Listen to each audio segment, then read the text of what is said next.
most inappropriate thunder on a completely clear and sunny day. It's Welcome mad back. sunny. This is Clash. This is episode 161. I am one of your hosts, Nighthoot, and with me, as always, is... ChatEZE, the brother, the... I was going to point, but again, I don't know where you are. Oh, yeah. One of these directions. Any direction you want. You know what I'm saying? Imagination. He's here. Yeah. I'm around. I'm the all-encompassing. That's my subtitle for the show. But For myself. welcome back to Clash.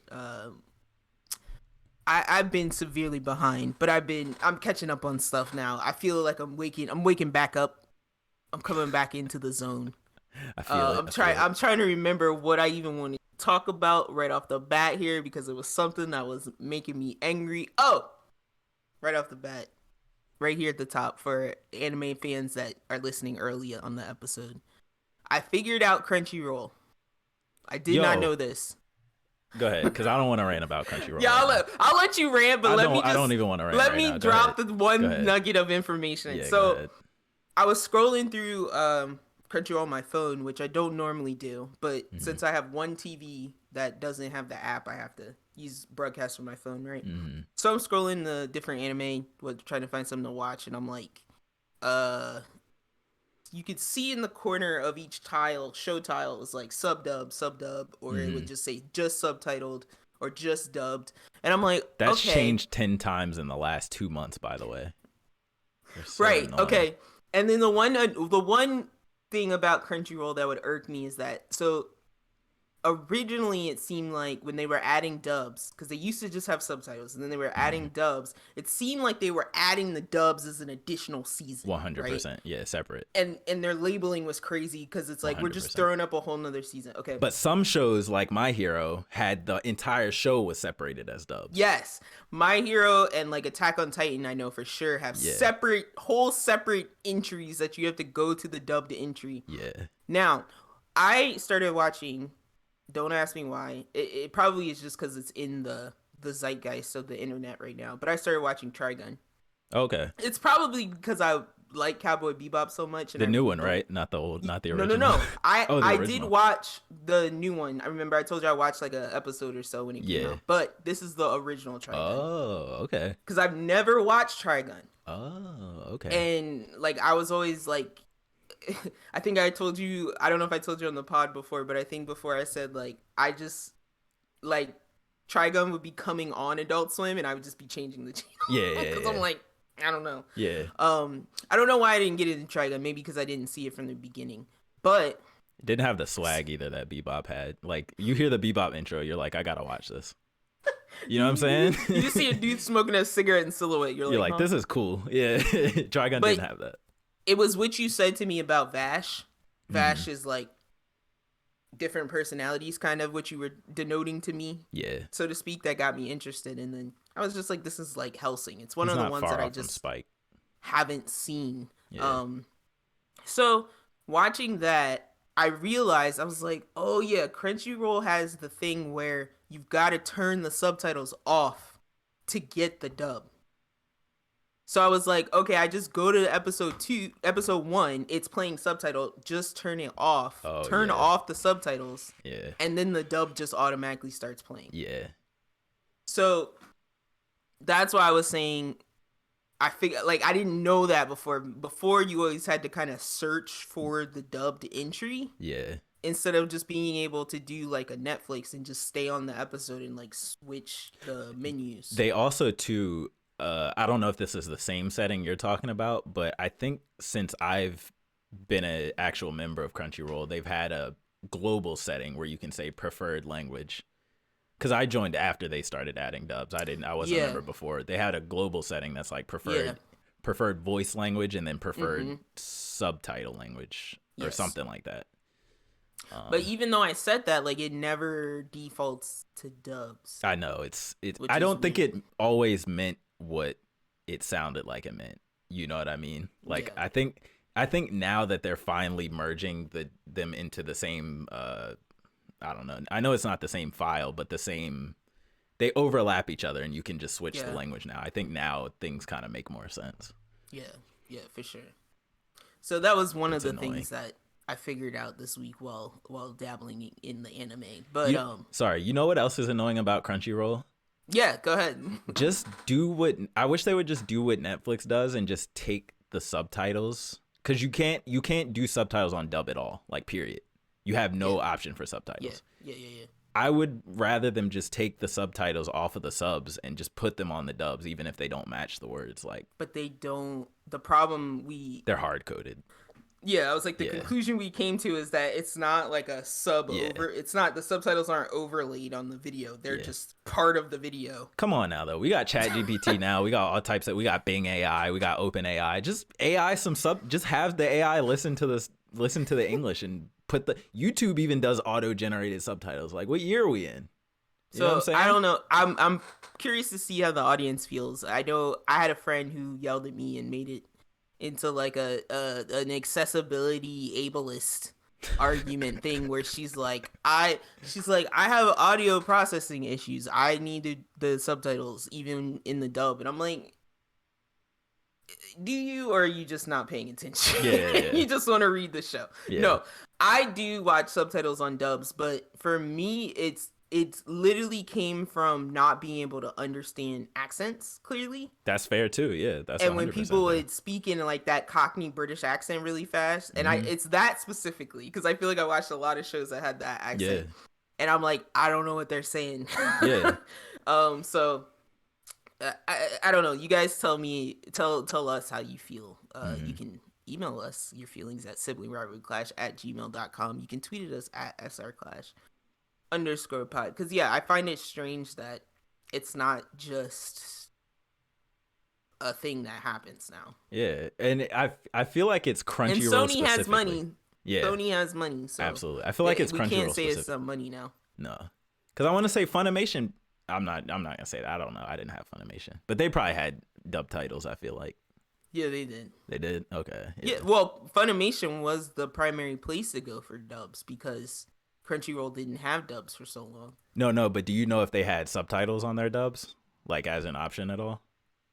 I feel like it was. Okay. I don't remember it being as jarring because I always watch stuff this way, and I used to watch Funimation all the time, and I don't remember it being this jarring. Yeah. So I feel like they definitely did have that option. Okay. Let us know in the comments if y'all know. But I think the argument there was that Funimation was probably actually assisting in the voiceover work. Yeah. And like the actual localization work, so they would have the ability to. They had the transcripts or whatever. Right. They have the ability to put up both files. Yeah. Or whatever. I agree. Yeah. So yeah, that's just something that I discovered this week. One thing I wanted to put up here at the top, I had a correction. It was bothering me for like all 6 days of this week that has passed. I talked about a manga that is literally driving me insane. It has literally stopped me from, and I'm saying literally too much, I know, but it has literally stopped me from starting other manga because I keep going back to this one manga and reading it instead of opening the new manga. But it was the one I was talking about with the mother Creepy and moms. well, creepy but I guess slightly understandable creepy moms. So it breaks your brain a little bit, but it was called Chi no Wadachi is the actual title, and it's Chi CHI no Ino and then WADACHI, and I said something completely different last week, and I just wanted to fix that. So, That's fair. Without further ado, would you like to tell us about your week? Yeah. So I would like to start off with, outside of watching the Mario trailer that came out, because I know you did that. you know, I did that. Uh-huh. I didn't watch it. I'm not a trailer person. I'm messing with you. Because I was just like, Mario Day has happened. Like, Yeah. you know you watched the Mario trailer on Mario Day. I hate being fed curated perceptions. You know what I'm saying? Don't edit together something and be like, here, look, this is exciting. No.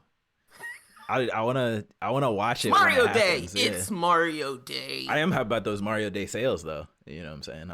I might find something to grab for one of those. Finally, Mario Party goes down to $30. For the Finally, first time ever.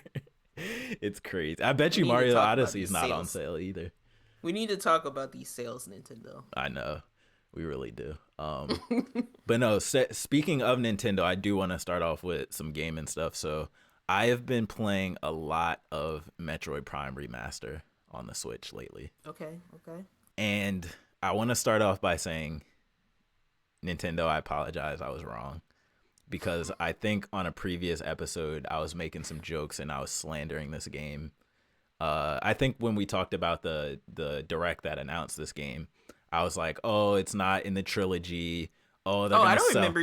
I don't remember you saying anything like that. Maybe it was off camera. Maybe it was to Yeah, somebody else. I'm maybe. not sure. But I was like, "Oh, it's not the trilogy. Oh, they're gonna sell each individual game for $60. It's not worth $60. It's an old game. It's a remake or it's a remaster. Blah blah blah." Now I'm realizing this game is like, they're calling it a remaster, but I think it's not. I think it's actually like a RE2 type of remake. You know what I'm saying? Okay. I think it feels like a fully from the ground up remake, but it's different from RE2 in that RE2, the original game, was, I think a lot of people would say, very hard to play in the modern day just because of older mechanics and stuff like that. Metroid Prime, I don't think suffers from that as much. I think the worst part about the original Metroid Prime was the controls. And so not only did they change the controls in this game, so it completely feels just like a modern first-person shooter, dual stick controls, camera moves the way it's supposed to, all that stuff. And it's very fluid feeling. Still has the lock-on stuff too, so that's still there. You can either use it or not. I still use it just because that's how Prime feels to me. But all of the actual game stuff and gameplay stuff feels like it's directly from the original game, but like the graphics look way better, the sound is way better, the what's the word, like the immersion stuff is way better. Like they added in like little flickers, high def flickers of Samus's face. When you shoot light too close to a door or something, it'll like reflect against her mask. The way her mask moves around as you move, stuff like that all feels touched up. And remind me if you remember, in any of the Metroid Primes, do you remember there being like a hint system if you got lost? Woof. No. Because I remember those games being easy to get lost in, but in this new remaster, I was spending like, I had just left an area and I got a new power up, but it was kind of like, you know how there's a lot of backtracking and stuff. I kind of had an idea of where I think I should go, but the game was basically like, question mark here on the map. Go investigate this area. There's something new here. I don't remember that being in the old games. If it was, I'm sorry. Correct me in the comments, but. Okay, I'm like, I feel like there was some type of map system in that game, but Yeah, the there's a 2D map for sure. The 2D game, or not, like some kind of Hint directional system. Okay. Whereas like the 2D games, I just remember just running. Yeah, like, those you just go. Yeah. Except for, I will say, Fusion, because I was playing Fusion a little bit, and that Fusion I think is the most linear 2D game where it just gives you, here's your objective, get there. Like every time you get to a new room, it's like, here's your objective. It's like over there somewhere, and it'll tell you which room to go to. It just won't tell you how to get there. So yeah, I'm appreciating, if that's a new quality of life thing for the remaster, I really appreciate that. But overall, like, I basically just want to say, like, it feels like a modern game that could have came out today. Like, it feels like if you were to tell me, if I had never known anything about Metroid Prime, if Metroid Prime had never been a thing, you could have dropped this game today, called it Metroid Prime, and I think it would have been completely felt like a new modern Nintendo shooter. You know, it just feels like a modern Nintendo take on a first-person shooter, which I gotta applaud them for that. I was wrong. I do think it's worth the price. I'm kind of addicted to it in a way that I never got addicted to the original first Metroid Prime, because I think I started with like 2 or 3 or something, and I think like 3 was the one I played the most. But I never fully played through 1 and beat it. But this is actually making me want to, you know, play through it and beat it. And a couple other things. Metroid Prime does level design, like the same kind of level design that the Souls game does. And I gotta give him credit for, I don't know who did it first, but I'm gonna give Metroid credit for doing it before Souls did. It's that whole like wrap around on top of itself level design, where it's like you'll be in some new area, you'll get a new power up, you'll shoot a door, next thing you know you're back at the beginning of the game, like and you're like, whoa, I wasn't expecting that to drop me off here. And then you just kind of go to your next objective, and it just kind of works. Like the game does a really good job of like, you just got this power up. Yes, you got to backtrack, but in backtracking, you're going to naturally see all the doors that you can now use the new power up on, which I think that's really cool level design. And I thought it was going to be annoying just going into it and not really remembering how it was back in the day. I thought the backtracking was going to annoy me, but it's really not bad at all. So I'm like playing so much Resident Evil lately, I've literally been like run to a door. This door is locked. Well, I just got in this room, so I'll probably be exiting that door. Yeah, exactly. So I'll probably be leaving out. It's like, oh, I'll be coming back here. Probably. Yeah, it does a good job of being intuitive, and I think not all games are good at that. Some games, like you got the locked door, and you're like, well, what do I do here? And I haven't really had that problem with this game. So I want to support this game. I want to tell y'all to go out and buy this game if you've been on the fence. And I am no longer going to be mad if Metroid Prime Remaster 2 and 3 are like this. Then I have no problem paying, the higher price for it. And I'm not mad that it's not in a bundle, because I actually prefer this over that bundle that was just on the Wii U or the Wii or whichever one it was on, of just the old games bundled together. I prefer this new like remastered, because it actually feels modern and feels new. So that's super cool. And then moving on from there, I'm going to talk about a little bit of the stuff I've been watching. So I started Mando season 3, first 2 episodes, and which it comes out on Wednesday, which is weird to me. Yeah, that's a super weird day. I had no idea which day it came out, so I just like check. I just looked that up yesterday. Happen to see. That's why I'm throwing it out there. Cool. So yeah, I haven't gotten to the 3rd episode. Well, that would be, what's today? 2. That would be tomorrow. So yeah. First 2 episodes, I like them so far. It looks like a lot of budget is going into them. There's a lot of big set pieces like already right off the bat. There's like that giant alligator fight, and then there's like he's whipping out his lightsaber already, and like he's not very good with it, but he's like fighting with it and stuff, which is cool. Now, is that thing called? What's it called? The Vibra sword? It has the knife. Name. You're talking about the knife? Yeah, the Vibro knife. Or I call it the dark saber, but it has a different name entirely. Wait, which thing are you talking about?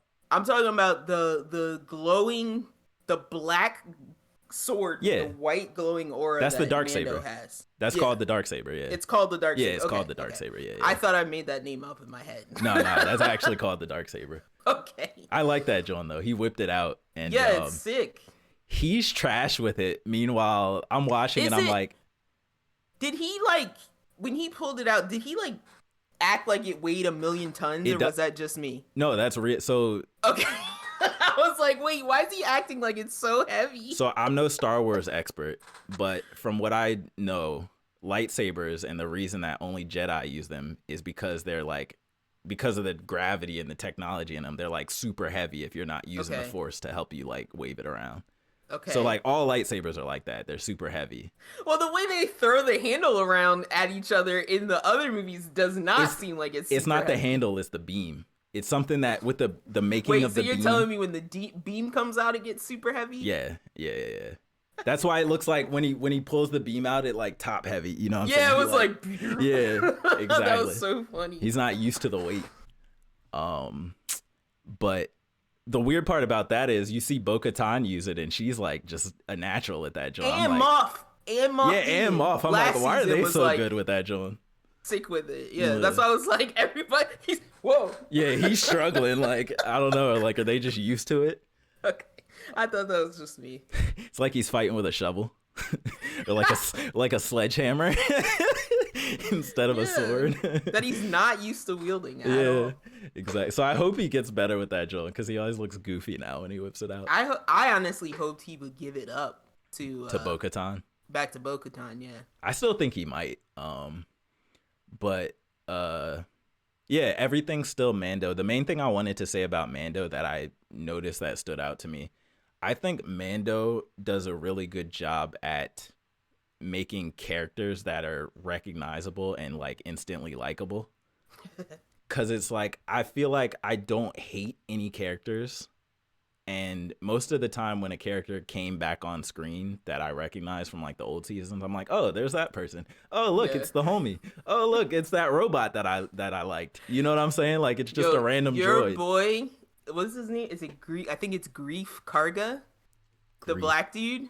Oh yeah. The Carl old, Weathers. Yeah.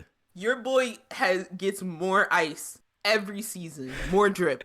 More drip. He's gilded out now. Welcome to Navarro. Regal. Drip. Mad regal. Yeah, got the gold trim, the bracelet. He had robots. He had robots holding his cape while he walked. Like little droid cape holders. I was like, yo, this... Because I went back and I watched season 1 with someone, and then I watched like the very last episode of season 2. Okay. And yeah, I was just like, dang, Navarro did kind of like come up leveled in these up like 3 seasons, because it was like a garbage like dust town. It's like slums before. Yeah. I had to like remind myself. I'm like, hold on, what even planet is this? Yeah. And then I had to look it up, and I was like, oh, okay, gotcha. Planet Dave Navarro. Yeah. Dave Navarro. That's how I remember. Planet Tattoo Nightmares. Oh my god. And then the little baby mechanic aliens were funny. I thought that was a highlight moment. They talk like babies. The mechanics, they were. Oh, I love that dude. That was so funny. From the movie, from the second movie or the third movie, I can't remember, or the 8th movie. Yeah, the newest movies. Yeah. That I love that when they're fixing C-3PO. Yeah, I forgot about them from the movies. Even they're so hilarious. I call them like the little Italians. Yeah, they're like bobbity boobity. And then what Grogu tries to like pick him up, and Mando just manhandles him with one hand. Whoa, put that down. He's not a baby. It's stuff like that I think Mando really nails. Yeah. So I've definitely been enjoying that. Yeah. I've been enjoying that. That's been going good. And then the other live action show that has now finished, Last of Us, the season finale. All I'm gonna really say is they did it. You know, they did what they were supposed to. I'm not far behind you. I almost started back in this Sunday, but I said I'll just wait till it's done, and then I'll just watch all of it. Yeah, I'll just say, you know, if you play the games, I don't think you'll be disappointed. They stuck pretty true, and they did the thing that they've kind of done with the rest of the series, which is add context here and there for the story that was already in the games. But they didn't drastically change or deviate from anything, which I very much appreciated.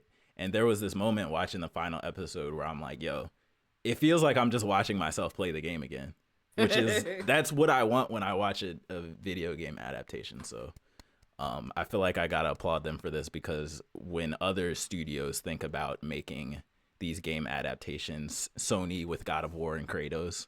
Oh, no, he looked directly into the lens. Just follow the script of the game. That's all you got to do. And get the guy who wrote the script of the game to also get him on board, and, you know, it'll all work out. Well, this was a Sony exclusive, was it not, when it first came out? Yeah, absolutely. So I'm hoping, but you know, Sony's done some other movies that some other IP that haven't gone as well. We won't talk about it. But then again, I'm always going to argue that the time you take to make the thing is important also too. Plays into that. Yeah, that's true.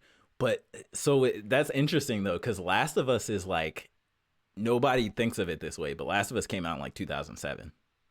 They just keep putting it in our face so it feels new, but Last of Us is old at this point. You know what I'm saying? Which is crazy to me. Like, they somehow kept it alive and kept it popular for this long. So I guess they're and the marketing on PlayStation for Last of Us 1, the remake, it says 2013, bro. Oh, 2013. Still, that was Sorry, high school. When you said 2007, I was like, wait, no. Yeah. High school for you. Yeah. That was like a pure adult life for me.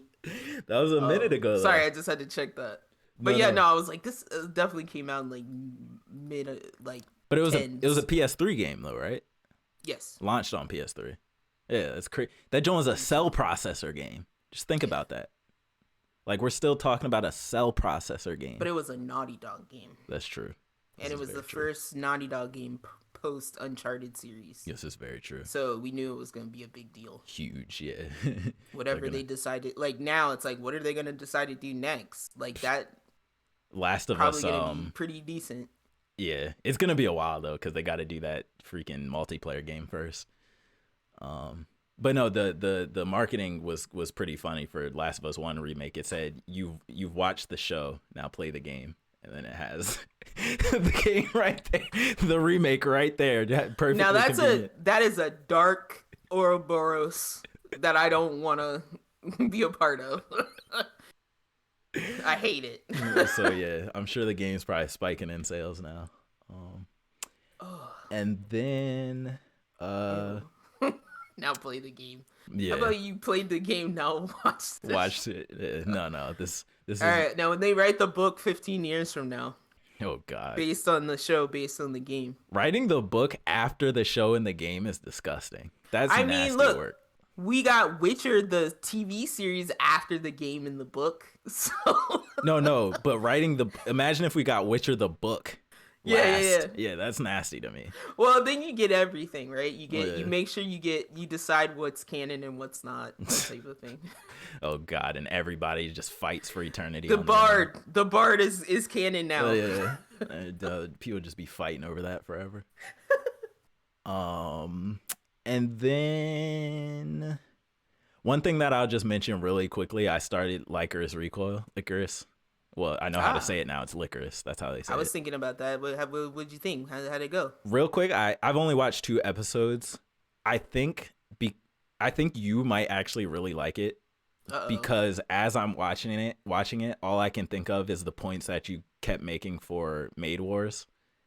Oh, Like that's what kept flashing in my head. Like was the point every time something that would happen in Licorice, I'm like, oh, that sounds like what Tiff was describing about Maid Wars. okay. It's kind of like it's just not the only thing for me is it doesn't feel substantive, which I guess maybe you wouldn't go to this type of show for. But it's You're saying there's no substance?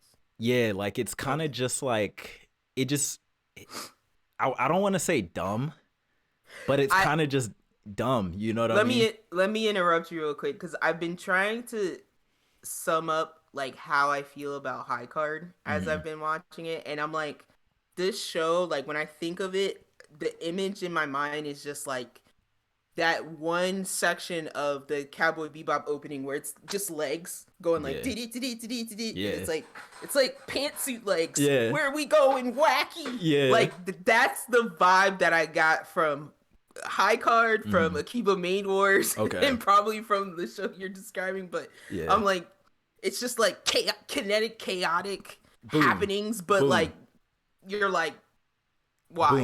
Boom. So boom, perfect example. I don't know the exact scene, but when you were describing Maid Wars, kind of the first thing you were describing was, here's these 2 characters, we don't really know why they're there. Boom, one of them got blasted in the head or whatever, and there's blood squirting out. That's kind of the same vibe as this show. Okay. They start off with like an exposition dump, like here's the world, here's what these girls do. And essentially the premise is it's this group of girls, I have no idea why they're only girls, but it's this group of teenage girls, and their job is to silently clean up the streets and prevent crimes from happening. So, for example, it'll be like a dude on a bench, and he could be like about to do a crime, and all of a sudden you see one of these girls like nonchalantly walk by with like a silenced pistol under her coat, and she'll just like spray him up while he's sitting on the bench. Oh no. And then a train will go by and his body will just disappear, and she'll disappear too. And the whole thing is like silently preventing crimes before they happen to keep the world clean. That's the part I was wondering about, the pre-crime aspect. Is there a pre-crime aspect to this? I'm pretty sure, yeah. So basically they'll just either a crime's in progress, they'll just murder criminals, or crimes that are about to happen, they'll just murder you and clean your body up without anybody ever knowing. So the whole point is to make it seem like crime never happens and is never going to happen. So they have to stop it and prevent it and clear all traces of it before it happens to make the society seem perfect. Okay. And so that's the whole premise. It's just these girls murdering criminals before and as they're committing crimes. No matter how light the crime or heavy the crime, you will get aired out, murdered, shot in the face. There was a car following the girls in one of the scenes, and one of the girls just turns around, whips out her pistol, starts blasting through the windshield. You get what I'm saying? Oh my God. And there's this other scene where it's a little more serious crime. They're like got hostages in a building, and they're like, don't move or we'll kill all the hostages. And so the one girl's outside yelling in like, yeah, don't worry, we're listening to you. And she's just standing there with a minigun, and she just sprays through the window, like not caring about the hostages or the criminals. Luckily, the hostages are lower to the ground, so the bullets kind of go over their head, but all the criminals just get aired out, like with this minigun. So that's kind of like okay, yeah, it sounds like the perfect amount of detached violence. Yeah, that's kind of the show in a nutshell. But yeah, I'll let you watch that, and then we can talk about it more. But yeah, that's kind of everything I've been into. Nice. Yeah. I also watched Mando, but I think we'll save that. I think let's dump that down in like anime corner. Yeah, so we can spoil it. There's actually some things I want to talk about, like plot wise. We might have to start breaking down Mando, because some interesting stuff is starting to happen. In my opinion. Plan to keep watching. In addition to that, I keep looking at yours, and I'm like, I did not play Metroid Prime. Why is that there? I also watched what I would like to call the beginning of the Attack on Titan finale movies. Where is it? It's supposed to be on Crunchyroll. It's on Crunchyroll. Where is it? I found it. I searched it like 10 times. I'm like, yo, where? And I'm looking on the internet. People are like, I can't find it. Okay, no. I know what you did. Go under season 4. Go all the way to the bottom. And it's just like the last entry? They just kept going. Yeah, because remember it was like so weird. Final chapters part 2 or whatever. I'm like, oh, they're just gonna keep adding to the previous season, because I couldn't find it at first either, and then I was like, oh, so yeah, go in there, scroll all the way down to the bottom. There's a 1-hour episode. Okay. That gets things started. Because I was gonna watch it, but I'm like, where is that, John? Okay, I got you. I'm like, I'm just gonna call this show like by its name now. It's basically should just be called. What? Are you looking for a sound? Oh. No, I can't do it. Oh, there it is. There we go. I'm like, where? No, I was but like, yeah, I knew it was about to be that. We basically should just be called The Rumbling now. I just Rumbling Chronicles. Because it's literally like the rumbling is happening. Yeah. And now we're watching the story from the perspective of people who are either for or against the rumbling. Yep. So I guess trying to stop it. Mm-hmm. Without spoiling... real quick too. Thank God they said this is actually the final 2 parts. It's this, and then it's another hour, and that's it. Thank you. Okay. Thank you. They confirmed it. Oh, so there's only gonna be one more thing. One more part, and it's gonna be an hour long as well, or however long this one was. It's gonna be that. Okay. That's it. Yeah. Well, we can break it down more, but yeah, surprising amount of like just get to it, which I appreciated. Yes. And yeah, that's all I'll kind of say is like I really enjoyed it, and I just wanted more. Yes, I'm just like watching probably into the first 20 minutes of that Attack on Titan. I'm like this. Like, if somebody wanted to say Attack on Titan is the best anime ever, I might let them have that. Yeah, like, I might be like, I could see that. That. Because, like, it's just, like, for a topic and a show that has been so immensely depressing and heavy, it does have huge moments of levity. Yeah. That you feel as a viewer, and you, like, actually feel the lightness that the characters feel and stuff like that. So... Mm-hmm. I do have to applaud Attack on Titan for like the story that it is, and like being as original as it is, and keep like I wish I could count how many people have probably gotten into some form of anime because like of this. Even if they're just watching Attack on Titan, like I would be curious to know like how many people they brought in that way. I agree. And I think in a couple of years when I go back and do the contiguous watch back, like from season 1 to the end without, waiting years in between seasons, I think that's going to be one of the best, like, contiguous watchbacks that But I've ever oh done. my god, bro! Like, there's something to be said about waiting 4 real years to see what the hell was in that basement. That's insane. It's Like, insane. you'll never be able to explain that feeling to your children Nah. or successive descendants, Yeah. because it's like they won't understand because they'll be able to just watch it. I didn't think we were gonna get to it. See. That's how long it felt in the moment. I thought it was never coming. I know, it's crazy. I still think now, like, when people say like part 1 of JoJo came out in 2011, and I'm like, it's 2023 now, and we're in part 6. Like, that's a huge span of time. Yeah, it's crazy. That is. But anyway, so yeah, I watched that. We'll be continuing to watch that. I've been playing a lot of Pikmin on my retro All of console. them are like one version specifically. All of them. I played Pikmin 1 pretty fast, and then now I'm on Pikmin 2, and nice. I appreciate, like, I'm noticing, so like Pikmin 1 is like your basics. It's like, here's some red, yellow, and blue Pikmin, here's what they do, they can carry stuff. All right, save yourself from this planet. Yeah. And then Pikmin 2 is really like, oh, you like micromanagement? Get ready to nano micromanage. Yeah.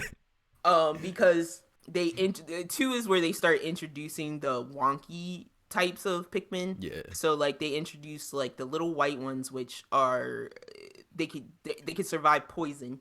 Okay. And they can like find things that are hidden in the ground. They're like little sniffers. And then they have these big boy. Yeah, the thick boy Pikmin, which are now like my favorite Pikmin because they're just heavy. Yeah. Like every time I throw a heavy boy Pikmin, my thing rumbles. Yeah. And I'm like, oh. That's the killing blow Pikmin in Smash. Like when you want to secure the kill, you whip out the purple one and chuck it, and it's my god. Yeah, that's the one to fear. Is the the purple one has handled a lot of situations for me. I will say that. Is he the combat one in the game too?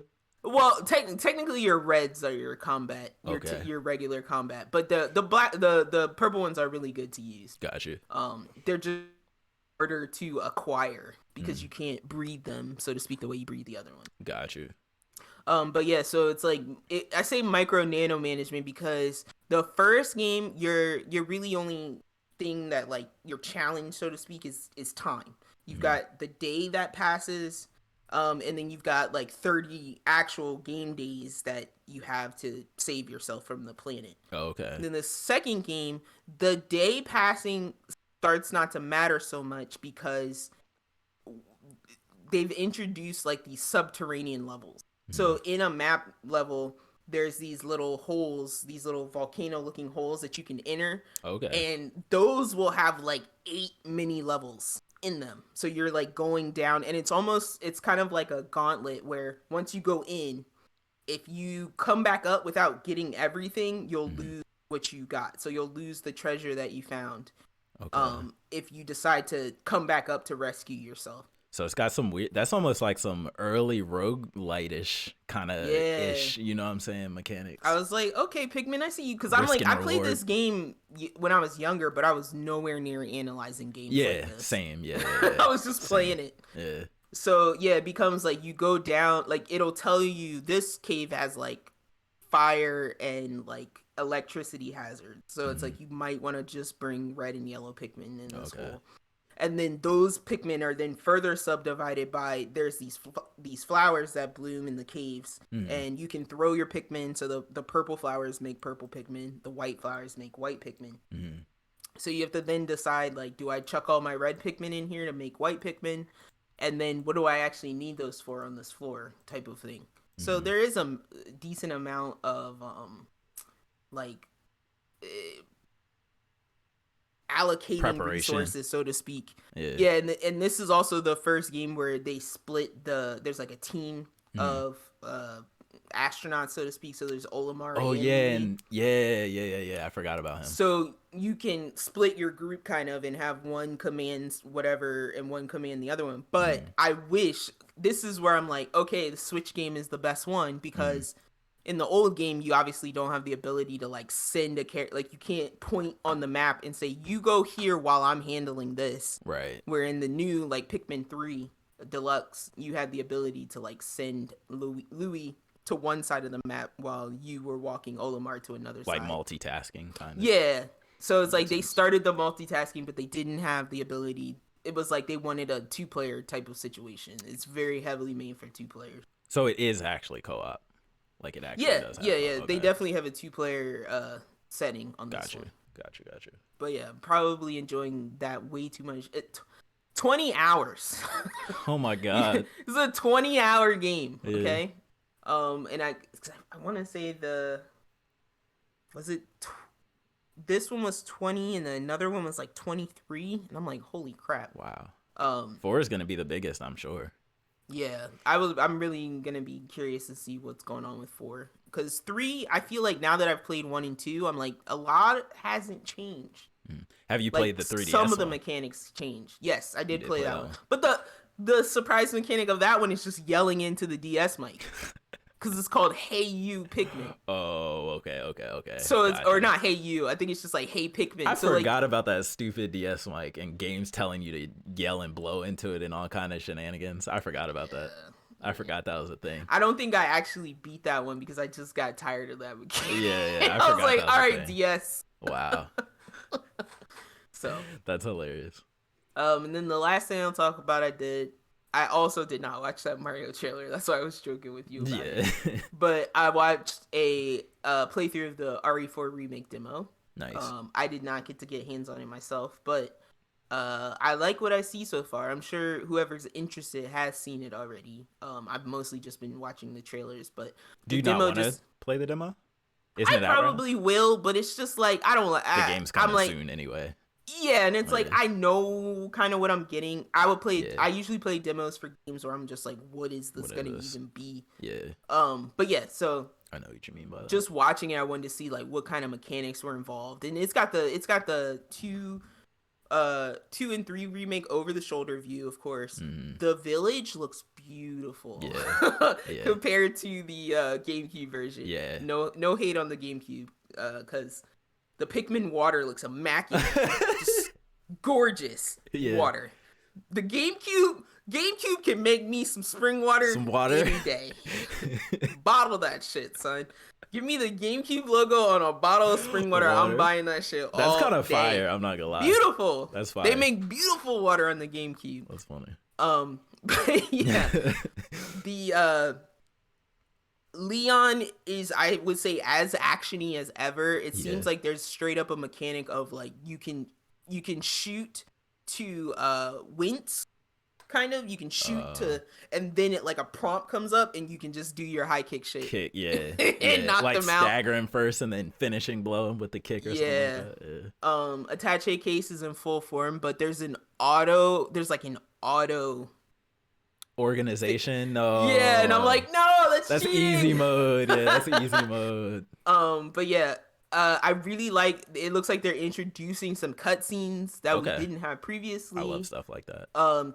They're giving it the full like serious workup. Leon, oh my Yeah. god, I love the opening scene. It's like Leon's like September 30th, 1998. He was like a day I will never forget. And I'm like, oh my god, he's Yeah. doing it. Yeah. Oh my And they God. do. You've got to watch it, bro, because they do this thing I'm where gonna they're check it like, he's like, I survived, but so many people didn't. And Oh he my was like, God. and then I got asked to be a part of the special forces, and he's like, but it wasn't really a choice. And there's like this silhouette of like a presidential looking dude like touching him on the shoulder, and he like. Yeah. It's so dramatic, Oh bro. my It's God. so dramatic. I need a who can out emo each other contest between him and Cloud. Oh, I need them on a stage out emoing. Cloud's out gonna win. one-linering. Cloud's gonna win. Like Leon will have to give up Yeah. and turn into Chris. Like, you know what I mean? Like he'll turn into Pierce because Yeah. he can't. No one can out emo. That's funny. Maybe Cloud. Sasuke. Yeah, Sasuke. Yeah. But he doesn't no count one though can because out he's emo anime. Cloud. He's not a video game character. He doesn't count. Yeah. Hey, he's got games. He doesn't have He's not restrained by mechanics. By game mechanics. So yeah, you kind of get to do that first fight in the village where all the Okay. townspeople like come out and attack you. Nice. Man, yeah, that's. I think that's all. I Isn't wanted the to say about that. chainsaw encounter in the demo too, where the dude busts out with Yes. the chainsaw? I Yeah. heard he was a lot more aggressive than in the old game because of the movement changes. I didn't I remembered him vaguely. Yeah. And the only reason that was like that is because Evil Within, the first Evil Within, also had Had a a chainsaw chainsaw dude. guy, Yep, I hate that and dude. that guy is kind of like more stuck in my Yeah. head.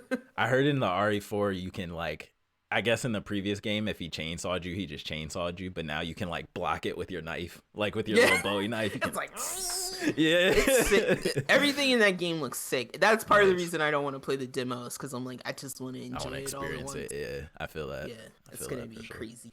That's gonna be a good one. So yeah, that was pretty much it for my week. Cool. Shall we get into news? It's not a crazy amount.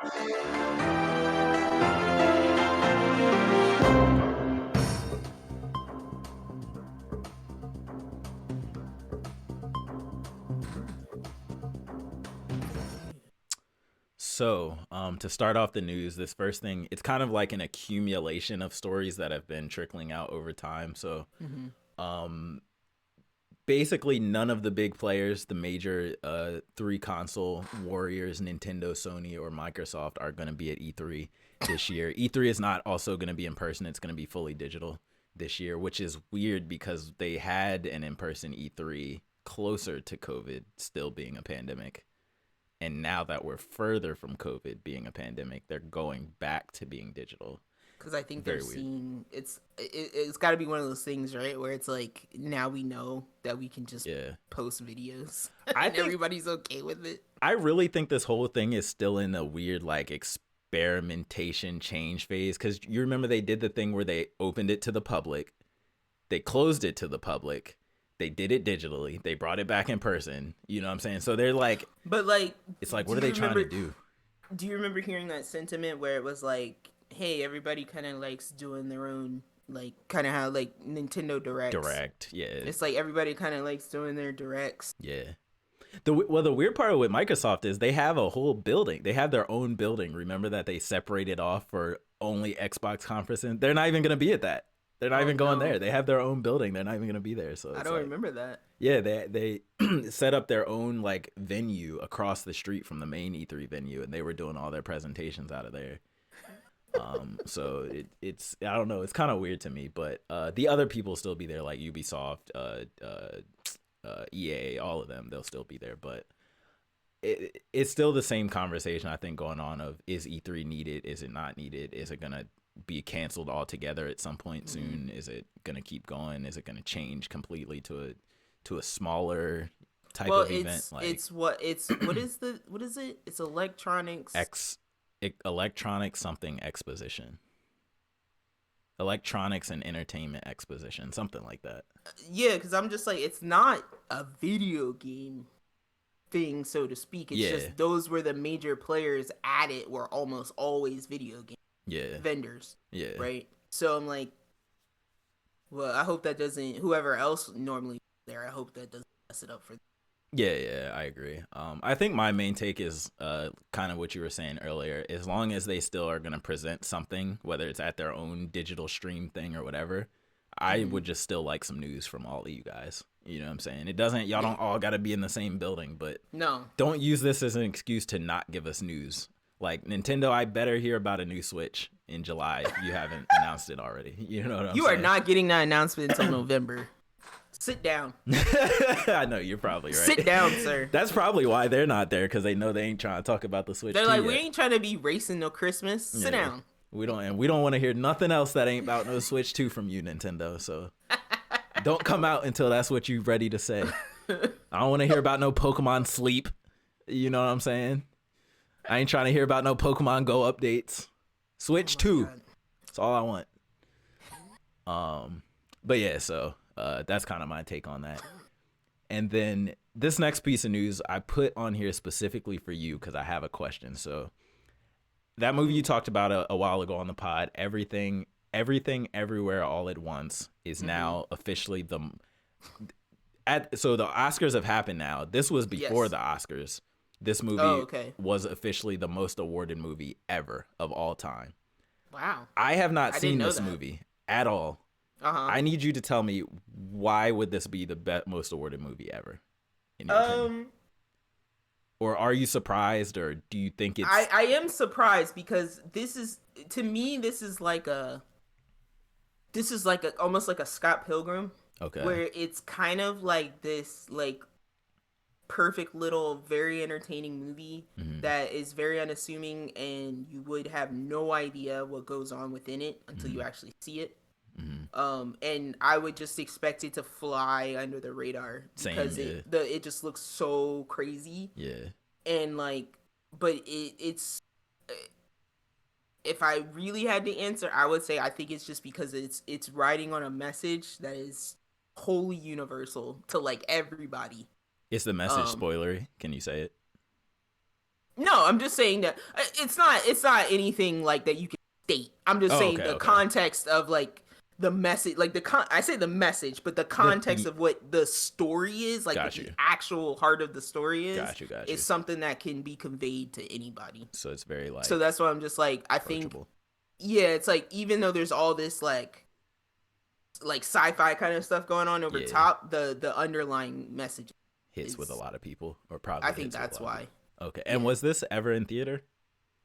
Yeah, I think it was. It was in theater? I think it was. Okay. And I'm assuming it streams on what, Netflix? I didn't watch it on Netflix. Okay. I have no idea where it's actually streaming. Okay. I'm just trying to think, like, did it being on a popular streaming service also play in, or did people watch it a lot in the movies? It did get a lot of hype also too, because it's like it's a lot of Asian actors, so it probably got a lot as, what do they call it, like the Asian Islander Pacific, that audience. Yeah, I forget. There's like a letters to represent that. I forget, but probably got a lot of hype because of that. Probably got a lot of hype because it was a female lead. Probably got a lot of hype. Came out during COVID too, right? So we all had to just watch movies back then. Towards the end, yeah, because it was inside. 2022. Okay. Yeah. Interesting. So I was trying to see if I could see if it was streaming anywhere, but it is on Netflix. Netflix, okay, that's what I was thinking. But yes, I just saw this and I was like, wow, that's so. But I think if you watched it, you would like it. I'm definitely gonna watch it now. Like I feel like I have to now because it's, the most awarded movie ever. It's definitely crazy. I'm missing out if I don't watch it now. So yeah, that was tell us in the comments if y'all like that movie or why I should watch that movie. And then we already talked about this a little bit, but the RE4 demo is out now, I believe, on PS5 and Xbox Series X. I don't think this game is coming. I don't know if this game is coming to older consoles at all. I'm not sure about that. But I didn't hear anything. Yeah, but we ain't on that no more. We ain't on PS4 no more, guys. We ain't on that no more. Some people are. Huh? Some people are. Somebody was shocked that I had a PS5, like, recently. That's crazy. Like, they were like, is that a PS5? I was, yeah. I feel like they're not that rare anymore. Like, we're not. That's what I was like. We're out of the dark ages where it was like fighting scalpers and bots to get them. Like, you can kind of go to the store and find one now. I was like, I am by no means privileged. Yeah, we hustled for these PS5s. So yeah, that demo's out. I'm trying to think if I actually want to like download the demo or like. If I buy Dead Space, I'm gonna make you play that. So you better get some kind of practice. I'll play it. Didn't I tell you I dabbled in like the very introduction of Dead Space on 360 on Game Pass because I was like, you dabbled? Yeah, I was like, let me just see what's up. With this. We gotta get you in there. We gotta get you with the range gun. We can play on hard. I play on hard. You know what I'm saying? I ain't no chicken. You got nothing to prove. You know what I'm just saying. We gotta get you through. I do it. I ain't scared. You know what I'm saying? Only if I'm by myself, maybe at night. I don't know. We have to get a vote, 1 or 2. Dead Space 1 or 2, because I actually prefer 2 better. But that's just me. I would say 1 just because of the remake. I ain't trying to play the old 2. Ew, on 360 Xbox 360. Well, I've heard that it's like they're probably, at least audience wise, it's like they definitely want a 2 remake. Oh yeah. I don't think anybody wants a 3 remake though, unfortunately. But 3 was the one for people like me who just want an action game where you fight aliens. Yeah, I mean, I still think that the co-op part of 3 was super sick because that was like, you guys are like, you would be having 2 separate adventures. Yeah. During parts of the game. And like today, there are like no co-op horror games. No. They just don't make except for stuff like actually I don't even think The Forest is like co-op. RE Revelations. Like online stuff, you know what I'm saying? Where it's usually you're fighting zombies, which isn't horror. Like it's just action at this point. So burn. Yeah. Burn on zombies. I'm sorry, zombies aren't scary anymore, guys. It's overused. They never were. It's like breaking news. They never were scary. Except for them super fast World War Z. Yeah, I was about to say the running, screaming ones and build walls of their own bodies. Yeah. But were those technically zombies, or are those rage monsters? I'm sure they had some weird explanation for it in their lore, but because I'm like, zombie to me is like you are decrepit and you have risen from the grave. Yeah, you have like. Yeah, in that sense, they might. Whereas, like, if I bite you and your eyes flip backwards and then you just start chomping on people, to me, that's a little different. That's a little different. Yeah. That's like a rage monster. Yeah, I agree.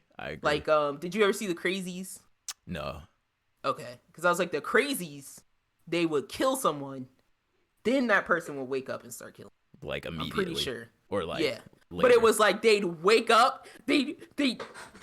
And then they'd be sprinting at you. Yeah, like, you know what I mean? Like, they jump up. A monster. Yeah. No, that's scary. That's terrifying. Yeah, I love that movie. It's a great movie. Yeah. Like, imagine because you know how you got to burn the bodies in RE or they might get back up later, the copperheads or whatever. Imagine if you didn't burn them and you saw one just like, instead of like the slow, like... Yeah. Imagine if it just popped up and started attacking you when you walk by. Like it does like that spider monkey jump up. It's like on all fours. It's like ready. Like I always think of the mannequins in Silent Hill. Those are one of the most horrifying video game mods. Like it'll just be there and then you'll walk next to it and then it'll just like those are disgusting. Yeah, no. I hate that. And then lastly in the news, just some quality of life features come into the PS5. So yeah, I'm gonna be doing the podcast from bed now, you guys. Fresh through the PlayStation. You actually could. I'm gonna talk into the PlayStation mic. Yeah. I'm gonna be like, hello.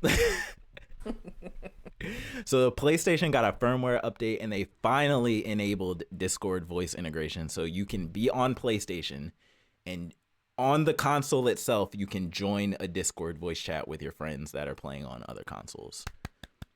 Sony, for those of you that don't know, Sony had the partnership with Discord first. Xbox got Discord integration before they did, and now Sony is finally getting Discord integration. So a little weird, but I'm glad it's finally a thing. And then there were some other quality of life features, like you can now update your controller wirelessly, which has never been a thing before. Yeah, I noticed that. I was like, wait, is someone hacking my controller? This has never happened before. Yeah. So I was happy about that. But no, because I was when that happened, I was literally gonna text you and be like, wait, are they like patching our controllers to be shitty so we'll buy that new DualSense? They're patching drift in? Patching drift into the controller via software? They're updating it to break it so that you'll buy the new controller. Oh my god. Yo, if companies ever start doing that, I swear to god, analog only, bro. Analog only. I will become only an anime watcher. I'll stop playing video games. If y'all start patching drift into my controller. No, look, you'll only play those like Game and Watch. D-pads only. Yeah. Be like, look, you can't update this, bitch. I don't have it upstairs right now. I was about to say I'm only playing my GBA, my Game Boy Be like, Advance. You can't patch out my crystal LED, my LC, my liquid crystal display. Liquid crystal display. Disgusting. He'll be playing beep, beep, Snake. Old school Snake. Yeah. Minesweeper. Ew. You'd be like, no, they updated Minesweeper. I still don't understand the rules of that game to this day. I just opened it and clicked stuff until stuff happened. But yeah, that's it for the news. You ready to get some anime corner? Yeah, let's do it.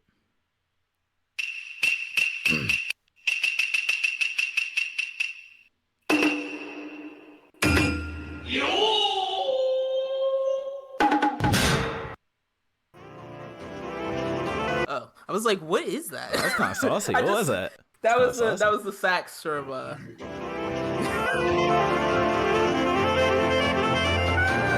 What is that from? That's kind That's of Shield Hero, bro. really. That's like the epic Shield Hero when they're like taking shit down. That's kind of vibey. I didn't know it was a Yeah, sax man. like that. Yo, Oh, they man. go It's ham. kind of vibey. Sax Hero. Yeah. All right. I just saw sexy isekai on my soundboard and I was like, wait, what did I put on here? Hey yo. All right. Before we get to anime action, let's talk about something anime adjacent. Yeah. Let's talk about a young Would just shut off or crashed or something. I Sounded thought someone crazy. came in Discord. Oh. I was like, let's talk about a young shonen boy named Din Oh. Dinjarin. Where are you going with this? Is that his name? Yeah, Dinjarin? Dinjarin. Dinjarin. Let's talk about a young shonen here named Dinjarin who put on a helmet Took it many off once. moons ago and made a promise never to take it off, and then took But it then off he in front of did a it. small green child. And now he feels horrible and he's haunted by it Yes, because he's I such was a like, noble soul. for those who are lost, we're gonna be talking like slight spoilers, probably all spoilers for the first 2 episodes of The Mandalorian. By the way, too, real quick, I have to point this out because I don't think I have on the podcast yet. Dinjarin and Joel, both quiet, kind of gruff, older men. Both have We don't technically know how old the Mandalorian is. But go ahead. That's true. Both have a childlike sidekick companion that they kind of hate at first and then fall in love with. Both are on an escapade. Well, one's on an escapade across the galaxy. One's on an escapade across the country. Yes. Both trying to return said sidekick to the rightful owners, but then it doesn't work out and they both end up staying with them. Yes. Why are the stories so close, and did Pedro Why set is he this up playing on the purpose? same character Yeah, did he set twice? this up on purpose? Like, it's too close. Too No, similar. I was literally thinking that the other day. I was like, what is this trope of like gruff dad and baby? Like, Did whether it Last of be- Us start that? No. You don't think so? Because Okay. Dororo is that. Okay. I'm trying to Yeah. think. Like, there was a bunch of things. Like, I'm trying to think of something Well, I used Last to of Us watch. was before Dororo. The game I'm talking about, not the show, the game. No, Dororo, bro, is like 60s old. Oh, okay. I Remember, didn't know the that. manga is like there's an anime of Dororo that's black An and original white. one. Oh, That's how old it is. Okay, Yeah, yeah. Got you. I didn't know that. Even though he's kind of a teenager and not, Yeah, but he's he's like the gruff, not like, a parent. yeah, exactly. He's got a child tagging along with him. Exactly, yeah. I'm trying to think. I feel like I saw something else recently that was like a That's little girl Sony's staple and an now. old Like, man. all Sony first party games are going to be that from now on. I'm just telling you that right now. Don't say that. I'm just telling you that from right now. It's going to be adult with child companion that they It gets. bounce banter off of each other. I think that they can only do this occasionally though, because I think it gets old really fast. Well, the games don't come out but once every 5 years, right? No, I know, You know but what I'm I'm just saying? saying, like, story wise, because Yeah, it's the yeah. same. It's like we can't do zombies over and over and over. We can't do The Last of Us. You know what I Yeah. mean? Like, it's like we're not really fighting zombies. It's just people in the apocalypse. When you think about it too, though, it's kind of a weird remix of the same thing that's in Ratchet and Clank. A little bit. It's not child parent. I but think it's- of that more as like buddy, Yeah, I like agree. buddy cop. This is type to me thing. though. This is a spin-off of that, but more with a focus on adult child. But it's still kind of buddy banter See, between the two. You say that, I would compare that more to like a Rush Hour, Mm. because it's like two guys from like, because Clank's Yeah, not Clank's technically a baby. yeah, Clank's an adult. No, He's I just agree. a different. So I'm like, it's like Yeah. two people from completely different worlds or whatever having to Mesh and make. co- But yeah. you could argue that being two separate ages. That's what I'm saying. Yeah. It's like being from two separate worlds. And Joel's born in the normal world before the pandemic. Ellie's born in the pandemic. You know what I'm saying? Like Kratos born in Athens, Greece, and in Greek pantheon. yeah, that's another God Atreus of War born in is Norse pantheon. You know what I'm saying? baby. Yeah. So I think that Sony loves this formula now. It's not Sony. It's not just Sony? It's media. Okay. Media loves this format. Yeah. Because I'm like, how many shows have I seen with widowed dad and baby? It's probably so many. So Anime many. too, I'm sure. Yes, that's why I'm like, this is not new by any means. Yeah. It's just like the right formula, and then the fact that like I'm telling you, bro, there's something to be said about not babying children in I agree. entertainment like this. Yeah, because it's like Ellie does not get babied. No, And Ellie I got think bodies. That, yes, it adds to her character as opposed to like, oh, we can't have this child be attacked because it's a child type of thing. I agree. Yeah. Like watching Mando, was it the very end of season 2? Like they were punching Grogu in the head when he was in that bag. I remember they were like, that. Shut up! I remember and I was like, that. Yo, I was like, they're that's punching nuts. him really hard. I was like, yo, this is. I forgot about that. He was like, for comedy too. They're punching babies for comedy in a Disney show. Punching baby Grogu for comedy. That's crazy. I think they might only be able to get away with that though because he's an alien. Yeah, because he's a puppet. Yeah, and he's 50 years old. He's technically probably older than the Mandalorian. Yeah, so they wrote in some little escapes for themselves. Yeah. Yeah, I still will always like argue that like a show that's rougher on children, much like the world would be, is more believable, grabbing. Yeah, absolutely, more immersing.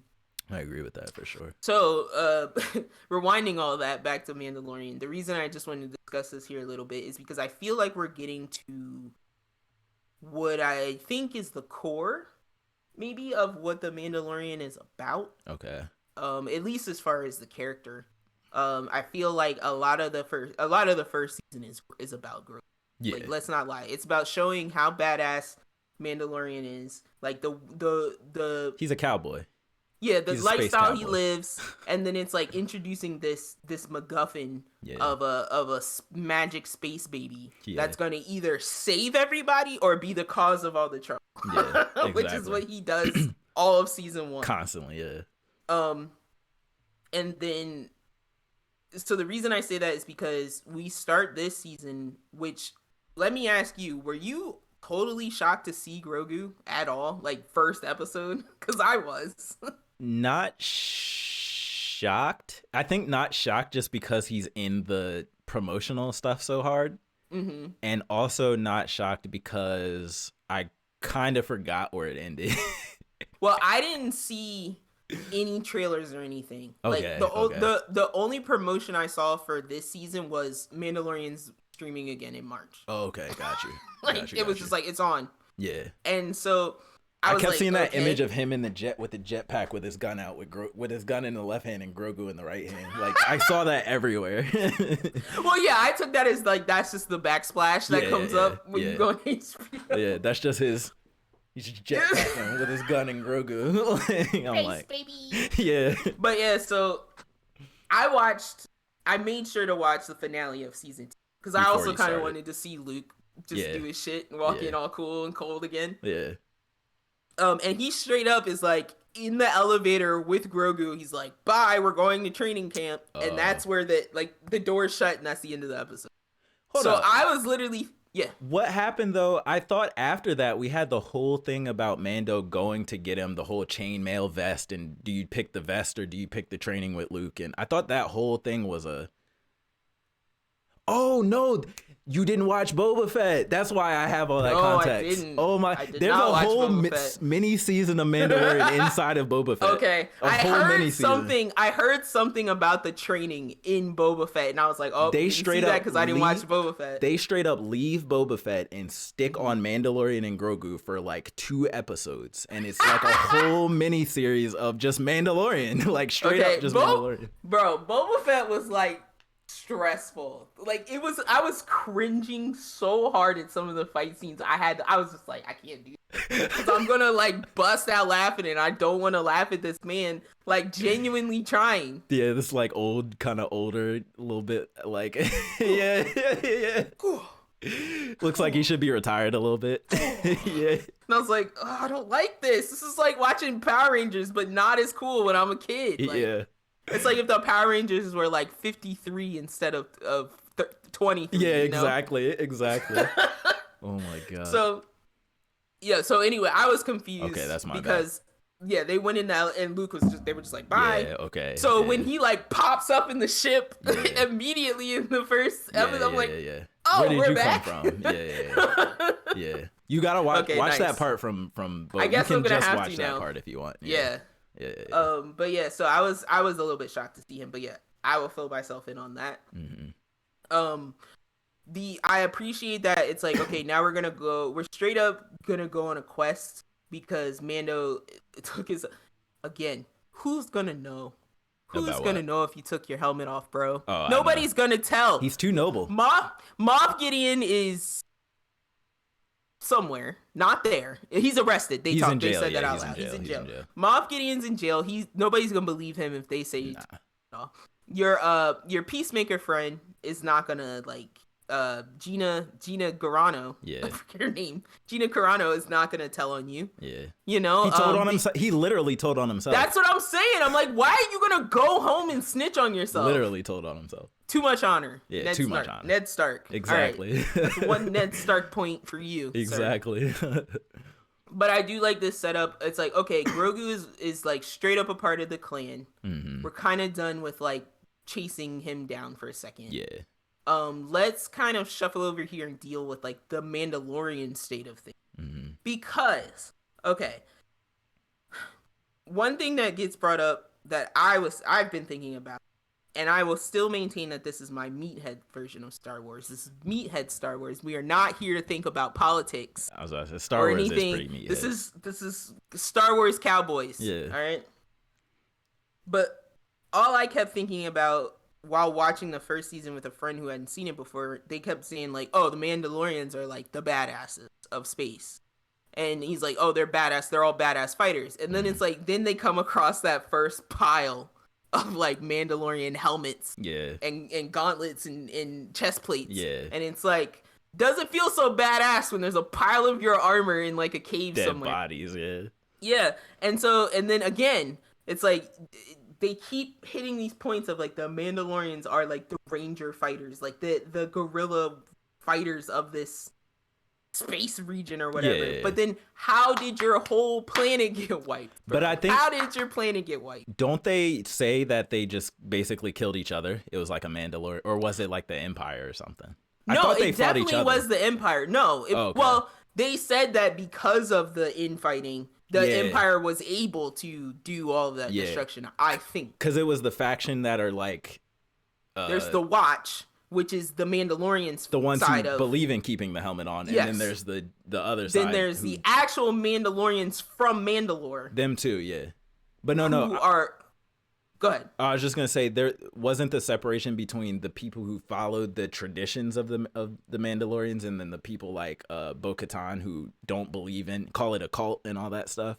Weren't they the two? No, that's the thing. Yeah, Bo-Katan is an actual blood-born Mandalorian born on Mandalore. On yeah. Like, and so the Watch is going off of like the mythos of Mandalore and whoever that hero was however many centuries ago, whatever.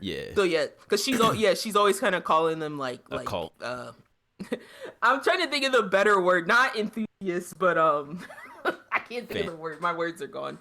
Doesn't she call him a cult? I can't think of the word right now. There's a special word for religious people who have like a high religious fervor. And I can't think of the word. Fanatics. Yeah, well, close enough. So fanatics. she's like, she believes that like them holding to all of that and not banding with the rest of the actual Mandalorians from Mandalore is what divided the planet and allowed them to be conquered. But it really, they're all good fighters, but it's like, in my opinion, the Watch was like, seemed to be doing all the actual training.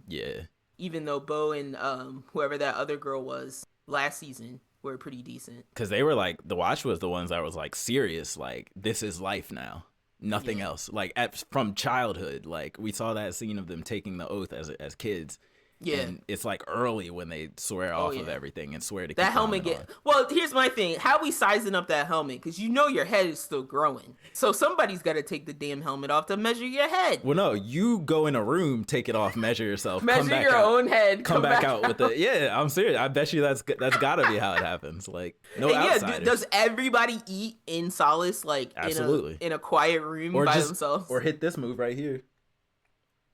But that's the thing. The helmet doesn't look like it lifts, bro. It looks like one of these. He took a drink with it, I think, this season. I ain't never seen him. He lifted and he was like, and then he put it back down. I ain't never seen it. It was one of the last 2 episodes. I'm watching it. Yeah. He took a sip. But yeah, so that was still. See, now I'm gonna get sad again because I remember the scene. He took his helmet off and it was like Goku's like, "I'm gonna touch your face, Poppy." Really, wasn't that the second time? Because he took it off or did he wait for people to leave? Grogu wasn't there. Okay. Remember, it was a droid. It was the droid. Yeah. That don't count. That don't count. Because remember the droid he said, I can't take my helmet off in front of any living thing. And the droid said, I'm not alive. Man, IG. the droids are super sentient in this world. But they're not alive. Sentient. Like, they're not alive. Not a bionic cell or a biotic cell to be found, bro. Oh my god. Not one poptosis going on here. Mandalorian semantics. I had to applaud that again because I was like, that's like one of my favorite. He's just loopholes. I am not a living thing. Yeah, loopholes. And then it's just like, fix the Mando, get him out of here. Fine. No. Can I just for a second, because that scene that leads up to him, that injury, where Mando's out there holding that giant ballista gun, he's like, pow, pow, and then Moff Gideon takes a good 10 minutes to like stroll walk up behind him, and he's just like, in the back of his helmet, and he just goes like, no, and it's like all these dudes that Mando is taking out with this gun, and then Moff's just like. Mando's like, I'm like, yo, Star Wars is goofy, man. Like that. Yeah. It really is. Star Wars is goofy. So, yeah. Where were we? Yes. So, he goes back home to talk to the armor lady to say, like, what do I do? Can I wash myself in the non-existent minds of the living waters of Mandalore? And she's like, no, the planet's destroyed. And he's like, arbitrary rules. But somebody found like an artifact from the planet. It was like from the surface, and it had all this crystal shit all over it. But he's like, hey, the surface, it like still exists. Yeah. Like somebody landed there, and they didn't die. Yeah, because I guess it's supposed to be corrupted, and poisoned, and all that stuff. Yeah, toxic. So basically, then she's like, sure, if the planet's still there. And the mines are still there. Go dance in the waters, you'll be fine. Yeah, like I feel sarcasm. Like she was totally just like, sure, whatever. Yeah. And I'm like, you guys, to be taking this as seriously as you are, like you're brushing this off. I know. So, Mando gets sent off on like the most video game fetch quest session I've ever seen in my life. Absolutely. Because first he's like, I need somebody to go with me.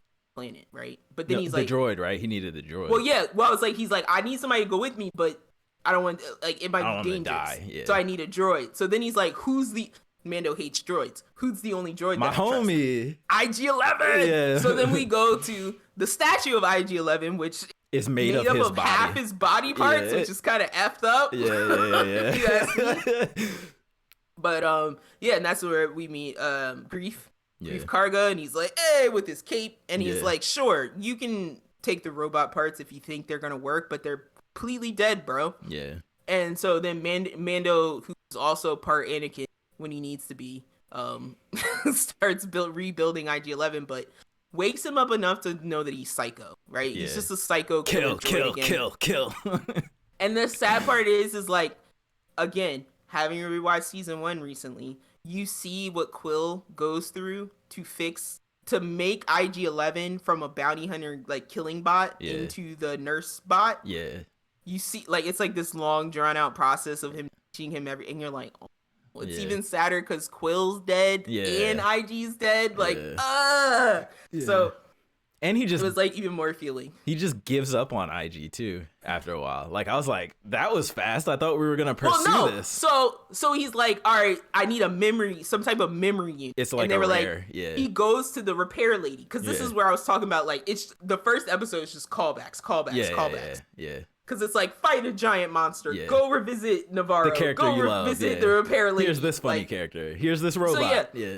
So then he goes to the repair lady. Can you fix him? No, he needs a memory piece. You can only, this memory piece is like nowhere to be found. They're Buy super this rare and old. loser wrote droid instead. She literally calls him, okay, grandpa, looking for the old ass piece. It's hilarious. I was like, damn. That's hilarious.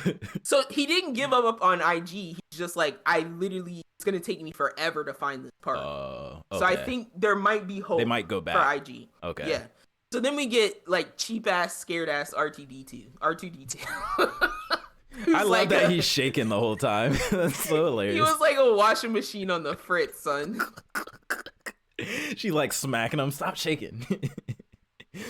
And then I can't remember. Is this before or after he goes to Bo? This is before. Okay. Yeah. So he's literally going through like all his like checks to find something that can go with him to the planet that's not a living thing. Yeah.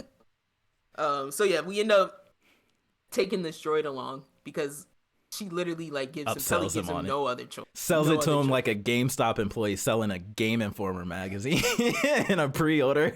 It was awful too because he was like, I really don't like. You could tell the bot's like, I really don't. And then it's like he's backing up.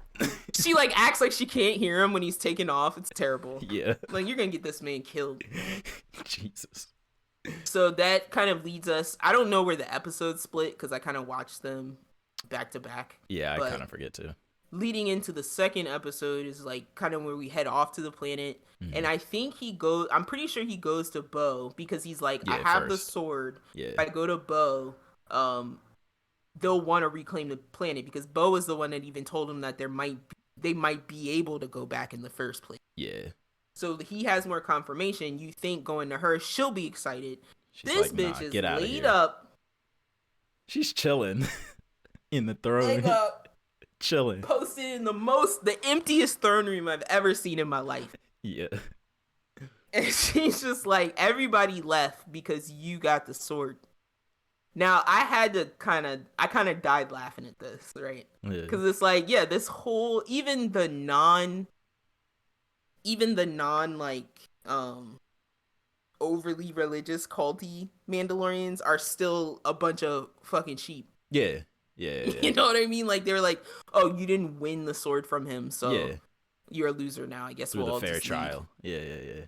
So even though they were all like they're following the sword, they're not following the person. Yeah. And even though that side of the Mandalorians is like all noble, now they're just all mercenary. Yeah. So they're just all out scattered. So she's kind of just like, you know, F you. Yeah. This is your fault. Like whatever. You deal with the problem. She kind of doesn't even get up, tell him to leave, type situation. So, hinted that I never want to see you again, but said it in a different way. But I say all this to say we basically end up going off to Mandalore with Space Baby, Shaky Tin Can, and Din Djarin. Yeah. And that's it. Yeah. And our tiny, like, very Naboo looking ship. Yeah. And so the reason I brought all this up is because we get a very awesome episode. Yeah. Where Grogu is kind of forced to save Mando. Yeah. Which I really appreciated. And man, I really like that spider creature cave thing. Yeah, that thing was. I was like, "What is this thing?" He's sick. He just moves all disgusting. His eyeball and his weird tech biological eyeball. Yeah, I was like, "This is like some General Grievous vibes." I'm like, "What part of him is biotic or biotic?" I'm about to say bionicle. And I just know he did it himself to himself. You know what I'm saying? Like he was just down in that cave, like sawing himself open. And it's like, it's like he just, you know, he was like slithering around, adding legs, and then now he's hopping in mech bodies and stuff. That was a pretty cool creature. I like these aspects of Star Wars. Yeah. But yeah, it was really crazy to see the Mandalore must have been insane. Because the level of like ruins that they were like dropping down into is crazy. Just massive. And like endless, it felt like. Yeah. So Mandalorian basically gets heading down into the mines looking for the waters, the living waters. He basically gets caught in a giant bear trap by the spider monster we were just referencing.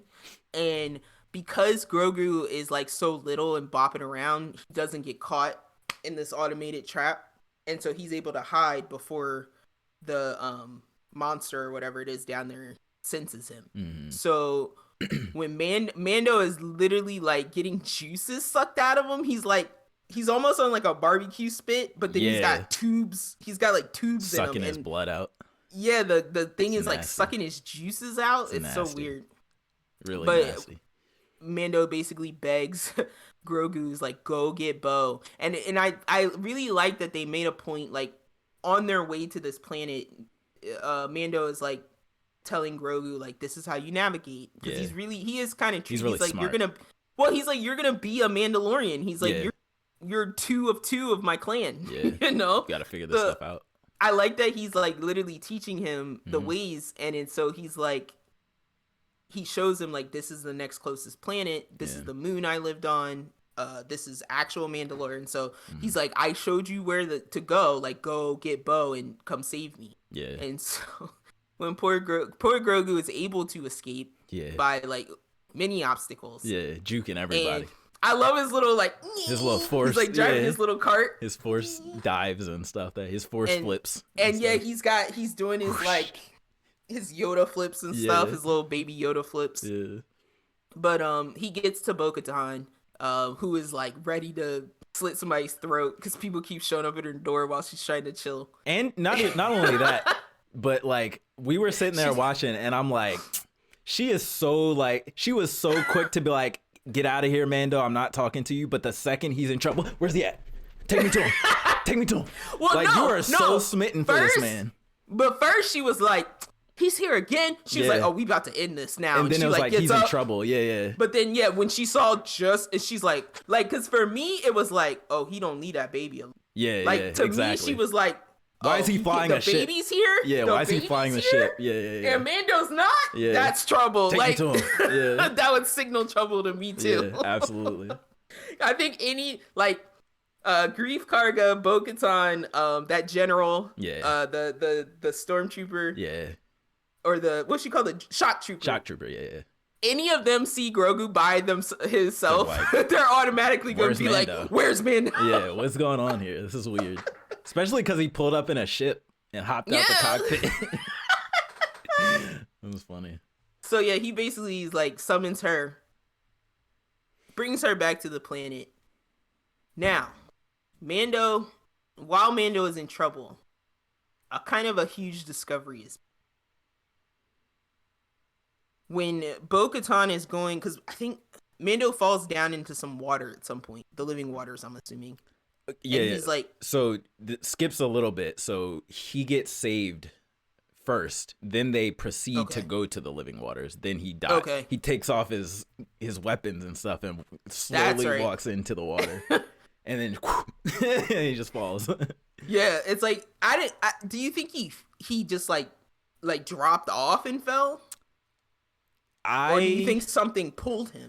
That I'm not sure, because we see the something that lives in there, but it didn't look like it had like long. It didn't look like it, or anything, and it didn't look like it had anything to do with him falling. Yeah, it looked like it just kind of like woke up. I think it was just deep. I think he was walking and then just clicked. Like, you know how the ocean drops off sometimes, just off the cliff. But I was like, damn, like I know in the ocean you normally like. Yeah, like, but he's got all that titanium armor on. But even still, he's got the. But yeah. Like, even when a ship sinks, it doesn't sink like a stone, like a rock. Yeah, I also think some time might have passed, because like he fell and then it showed him just at the bottom.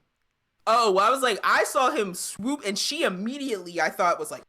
Yeah, she dove immediately, but it did some weird camera stuff, and then it almost jumped to him being at the bottom. Huh. And so I'm like, I don't know if they did like a weird just skip ahead a little bit, or if something did pull him. I don't know. But all of that being said, the whole reason I wanted to recap was because we get to see a hint, a wink, the briefest inklings of a mythosaur.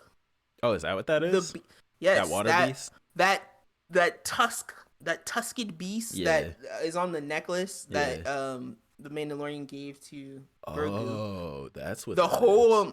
the whole motif of the Mandalorian is the mythosaur. And remember, Quill in season 1 said to him, the Mandalorians used to ride the mythosaurs. Oh. And So he's about to ride that Joe next episode 100%. Well, 100%. Well, no, hold 100%. on. The importance of this is that there's a prophecy tied to the reemergence of the mythosaur aligning with the rising of the Mandalorian, the return of the Mandalorians. So like they're them gaining power and rising back is supposed to be tied with, like, it's prophetically tied to the he does have the Darksaber. Maybe he's gonna be the new leader. You know what I'm saying? Does have the symbol. So I'm enjoying all that. I think all that's very significant and important, and I like that in this world. I like that personal ass story that's not about the Empire, so much. Yeah. And yeah, I'm really, really looking forward to that. I love the big monster thing that. I like that we just started this season with a giant monster. There's been like two or three giant monsters already, like in the first. We started with the Mudhorn.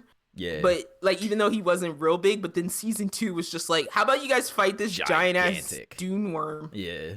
Gigantic. Yeah. So yeah, I appreciated the Mandalorians getting kind of like spooked by this big ass alligator turtle. Yeah. Because I was like, oh, just shoot him, and then it's like, he's armored, yo. He's armored. Yeah, dude is armored up. Can't do nothing. And let's not forget, we got Beskar. What is? Oh yeah, the armor, the Beskar. Is that what the? That's the metal. Yeah. But is that what his spear's made of too? Also Beskar. Yeah. Huh. Okay. Yeah. It's like an artifact. So yeah, with that, would you now like to talk about My Hero? Yeah, let's get into My Hero. All right, where are we at? We got Bad Deku. Yeah, so we got the best friends. This whole episode was about his classmates trying to stop him from just running away. He wasn't trying to fight them, because I think if he was really trying to fight him, it would have been over in seconds. But he's just trying to escape. Deku can't do that. Yeah, he's just trying to escape, and it's taking all of them, which this is one thing I don't like. I don't like how every once in a while they kind of minimize even the good heroes like Shoto and Bakugo in Class 1A to make them like peons compared to Deku's might and power. And I'm like, it shouldn't take all of them to stop this one boy using like 35% of his power. You know what I'm saying? I had a text sitting in the chat box to you that said, this is where My Hero always F's itself. Yeah. Which is with these types of stories. Yes. Because I'm like, they're doing cool stuff too. Like you see Shoto summon the gigantic ice wall. I'm like, hold on, is that the other ice dude? I'm like, that's Shoto? I'm like, Shoto's ice is like that? And so I'm like, okay, they're having some cool like moments in there, but at the end of the day, they're trying to stop this one like kid who's just not even fighting back. I was the same way. I was kind of just like, oh god, you really gonna do the like Deku have a nap episode? Like, Deku, please just sleep, Deku, please, just take a break. Yeah, just chill. Let us. We gotta have a whole episode. I hate that episode. Let us help you. I hate that. I saw that episode of Saved by the Bell. I've seen that episode of every goddamn TV show. Okay, I don't need it in My Hero also. I think the only thing that helps me with stuff like this is I tell myself, all right, they're just kids. They don't know yet that this is stupid. Like, they're just kids. But the adults are the one who like formed this and like made it, and they're literally like, Endeavor and Hawks are like, stay back. Yeah, like, let them handle this. Let the kids handle this. Yeah. Okay? This big broken city is their playground. Yeah. Let them hash it out. Let them duke it out. Figure out their differences. But no, so I'm right with you. My thing here's where, and this is a lost in translation thing. Mm-hmm. But the thing that was killing me was everybody's like, but I have to tell Deku something. Yeah. But I have to tell Deku something. Yo. But I didn't get a chance. Do y'all not all have the same damn thing to tell him? Yeah, literally. Wait, except for Bakugo. Thank you for helping me with my notes that one time. Yeah. Thank you for helping me summarize my notes. Yeah. Thank you for being on my team. Thanks for that strategy you came up with. It was awesome. Back in the sports festival. We appreciate you. Oh no, we'll get there because this is that. Look, I love Bakugo's was crazy. I love when this show loves a slingshot. Yeah. Okay. Yeah. They love to slingshot rocket someone into the air. Yeah. And I love it every single time. Yeah. Because when I saw the ice ramp, I was like, it's like, how do we catch up to this kid who just jumped? Right? He just jumped. Can I just get a gif of Deku just holding the black whip and like pumping? He did the Spider-Man. Yeah, he did the Spider-Man. No, but bro, what was he pumping his legs again? That I didn't understand. He was just pumping his legs midair against nothing. That. Yeah, I didn't understand that part. I tried to ignore it. I was like, I don't know what's happening here, but it's fine. I get what he's trying to do. He was using the Fajin. Yeah. But I was just like, I still don't know what that power is. Why are we pumping our legs in the air? It's the ability to jump. It's the ability to charge built up energy into your muscle. So it's like if he works the muscle, he can like store all that energy in the muscle. So maybe he wasn't kicking, he was just moving his legs. Yeah, he was storing the pushing off, he was just moving his legs back. But I'm just like, what are your legs doing? You're about to shoot yourself, you're about to spring yourself into the air. What are your legs doing? I guess you can kind of argue that maybe with All For One he can kick off of the air. The same way he can like pluck the air at people. So I'm reaching. I don't know. I'm just guessing. No, you're fine. So I'm like all this corniness. Yeah. Because My Hero loves to get corny on you. Absolutely. Yeah. But all this corniness kind of builds up, and it's like everybody's like kind of getting him for like half a second, and then he like gets out of the way. Yeah. They had like everybody. Even Dinky. Dinky Koda, was like, I was like, Koda never talks to Deku. Yeah. I was gonna say a couple of them were like, we're not even that close, but you were in my class, and I still love you. Ojirio's like standing on his tail, giving like heartfelt speeches. I was like, where'd you come from? Yeah, like y'all barely ever talk to each other. No, that part's funny. Yeah. So we had the acid girl who can apparently control the percentage of acid in her slime. Okay, yeah. She creates like a low super like 0.1%. I think she said something ridiculous like that. She creates like a super slick runway or something, right? Yeah. Then you have Shoto's ice. Is the runway? Yeah. Is the ramp? Yeah. And then you have Dark Shadow pushes them. Yeah. Right, and then I love the anime like one dude back facing this way. One person on the They're like front. Stacked up literally like a train. So we had like Bakugo was like crunched in the front. Yeah. Then we had Shoto was on the back. So once they he was shot like the propeller, off, right? Once they shot off, Shoto fired the fire boost once they actually shot off. Yeah. And then he acted like the spaceship container, like the fuel tank that off. fell away. Yeah. So he like shot off, then he broke off, and then Bakugo's like pop, pop, pop, pop. Like he starts his shit up, and then my boy. No, but hold on. Before that, okay, go ahead. Bakugo made it seem like he was gonna be the one to catch it, but then at the very end, he was like, "But I'll tell you my part later." And then that's when the reveal happened. He was like, because we got to get up this far to release this. And then you got reciprocal burst. Yeah.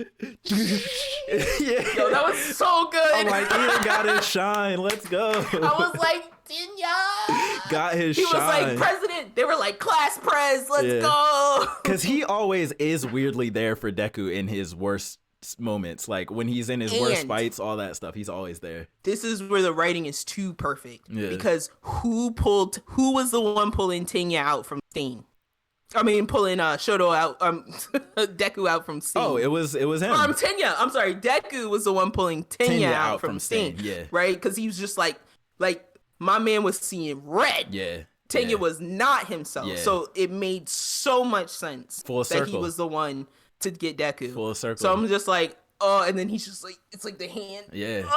He's like, gotcha, bitch. Now I'm in front of you. He like grabs him, slings him around. Yeah.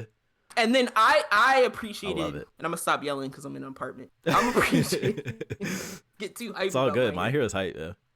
I appreciate that. They made a point to be like, Deku, you are calling us short shit. Yeah. Like you're giving us short shrift by not thinking that we can protect handle ourselves. That we can like walk I with really you. like the point. Yeah. Because I was like, if that was me, I'd be like, yeah, I don't want to be protected. Because that was my first thing seeing Bakugo. I'm like, oh, he's not gonna like this. You're not just gonna leave him and go hero by yourself and leave Bakugo at the school in his plain clothes. Like that's not gonna happen. You know what I'm saying? So that's why I was just like, I really appreciated them like hammering home the point of like, yeah, We're heroes too, and we're yeah, class like, 1A, and 1A, the again, top class in the hero course. Ochako's like thing, her main thing is like, who's gonna save the heroes when they need it? Oh yeah, her gravity was a part of the launch too. I just want to give her So I was like, credit she's too. just like, Ting! She got the little 'cause tag when they was going by. she was, I was like, I thought she was the one that was like, I have something to say, but I'll tell you later. Yeah. Slap. And then Yeah, she yeah, like yeah. shoots them off into the air. Yeah. She gave them the weightlessness, but yeah, that was crazy. Like Tanya's never moved that fast. No. Before in His armor was breaking off from the speed. It's so crazy. It's crazy. And he's like T-posing it. Yeah, he just going limp so fast. ragdoll. So That's funny. hilarious. But finally, your boy was just too tired to even. He couldn't even fight back anymore. Yeah. So he basically had to give up anyway. Yo, Bakugo though. Lay down, Deku. We got to talk about Bakugo. Let's talk about Bakugo. He said, I forget what the whole speech he said, but at the end of it, he was basically like, I bullied you because I wanted to feel better than you, but I always felt worse than you. I'm sorry for everything, Deku. Bro, I almost He was shed like, a tear. he said, I always felt like I was behind you. Yeah, and so I bullied you to make myself feel better, and I'm sorry. And yo, I almost shed a tear. I was like, look, y'all think my boy is like sleeping on his skills and his mannerisms, but he's in there. Expected him to apologize this episode, or ever. The last episode, the finale, maybe, if anything. I was not. Now I'm like, how are these two gonna interact going forward? The cat's out of the bag. That's his number 2. What are you talking about? They're just Bakugo's homies now. Always been his number 2. They've always been like that. No, they have. Deku has. But does it go back to normal now? They've always been like that. Does it go back to? Do they start fighting again? Do they start picking on each other again? Or yes, is it like, because you know what I'm saying? the second Deku, like a second the tear hits that cheek, Bakugo's gonna start clowning. Yeah. Stop crying, nerd. Yeah, nothing changes. I love when he calls him nerd. Nothing changes because you know what? I don't think that people necessarily doubted Bakugo, right? Yeah. But like I have felt that Bakugo felt this way of course, ever since that he was like, I want to be like, I have the same dream you do. Yeah. Just because I don't act like a bitch and I don't cry. He all had the same time. action figures, the same All Might action. Yeah, figures, like he was just like I'm in this for the same reasons that you're in this. Like I want to be number 1 for the same reason, type of thing. So that's I'm like ever since then I was like, no, he definitely holds some respect, and especially after he was captured by the villains because they thought they could turn him. Yeah, absolutely. He's like, fuck you guys. Yeah, I'm just angry. I'm not evil. Like, you know what I mean? So I get, but yeah, he was full on the like, I'm bullying you because you're clearly better than me. Yeah, I'm jealous. That's jealous bully. Yeah, that type of thing. I envy you, so I'm gonna bully you. Yeah, I don't know how to be nice, so I'm just gonna be. Exactly. But yeah, I did appreciate Bakugo's speech. It's crazy. Deku needed to hear it. Everybody needs to be put on common ground. But at least now it's like we don't have this secret anymore. Not that one for all was ever that fully a much secret. of a like it was, but it's like it never really like where Deku was like trying to hide his identity. Yeah, you know. And everybody was always like, "Huh, he's with All Might a lot." That's kind of weird. Oh, his powers came out of nowhere. They very much resemble All Might's. That's kind of weird. Like I've kind of always been like, how are y'all not figuring? Yeah, yeah. Well, if it was me, if I was in that class, I might have the thought, but right after I had the thought, I'd be like, I'm gonna mind my business. It's got nothing to do with me. if my best friend or my classmate had no quirk one day and then came back punching building-sized tanks out of the air, and then he's hanging like All Might showing. I'm like constantly hanging out with him. I'm like, there's something. All Might's weak now and he's strong. I'm not gonna snitch on him though. I'm not gonna say. I'm like, I'm mind my business. I ain't gonna say nothing, but I'm be like, I know that. Yeah. I might gossip to a friend like, yo, that's All Might's power. But don't say, you ain't hear it from me. I ain't say that. You know what I'm saying? I might do that. It's like, look, when he told the class, I'm gonna be that one that's like, we're making eye contact, I'm like, yeah. Like, I know what you got going on. I knew that secret.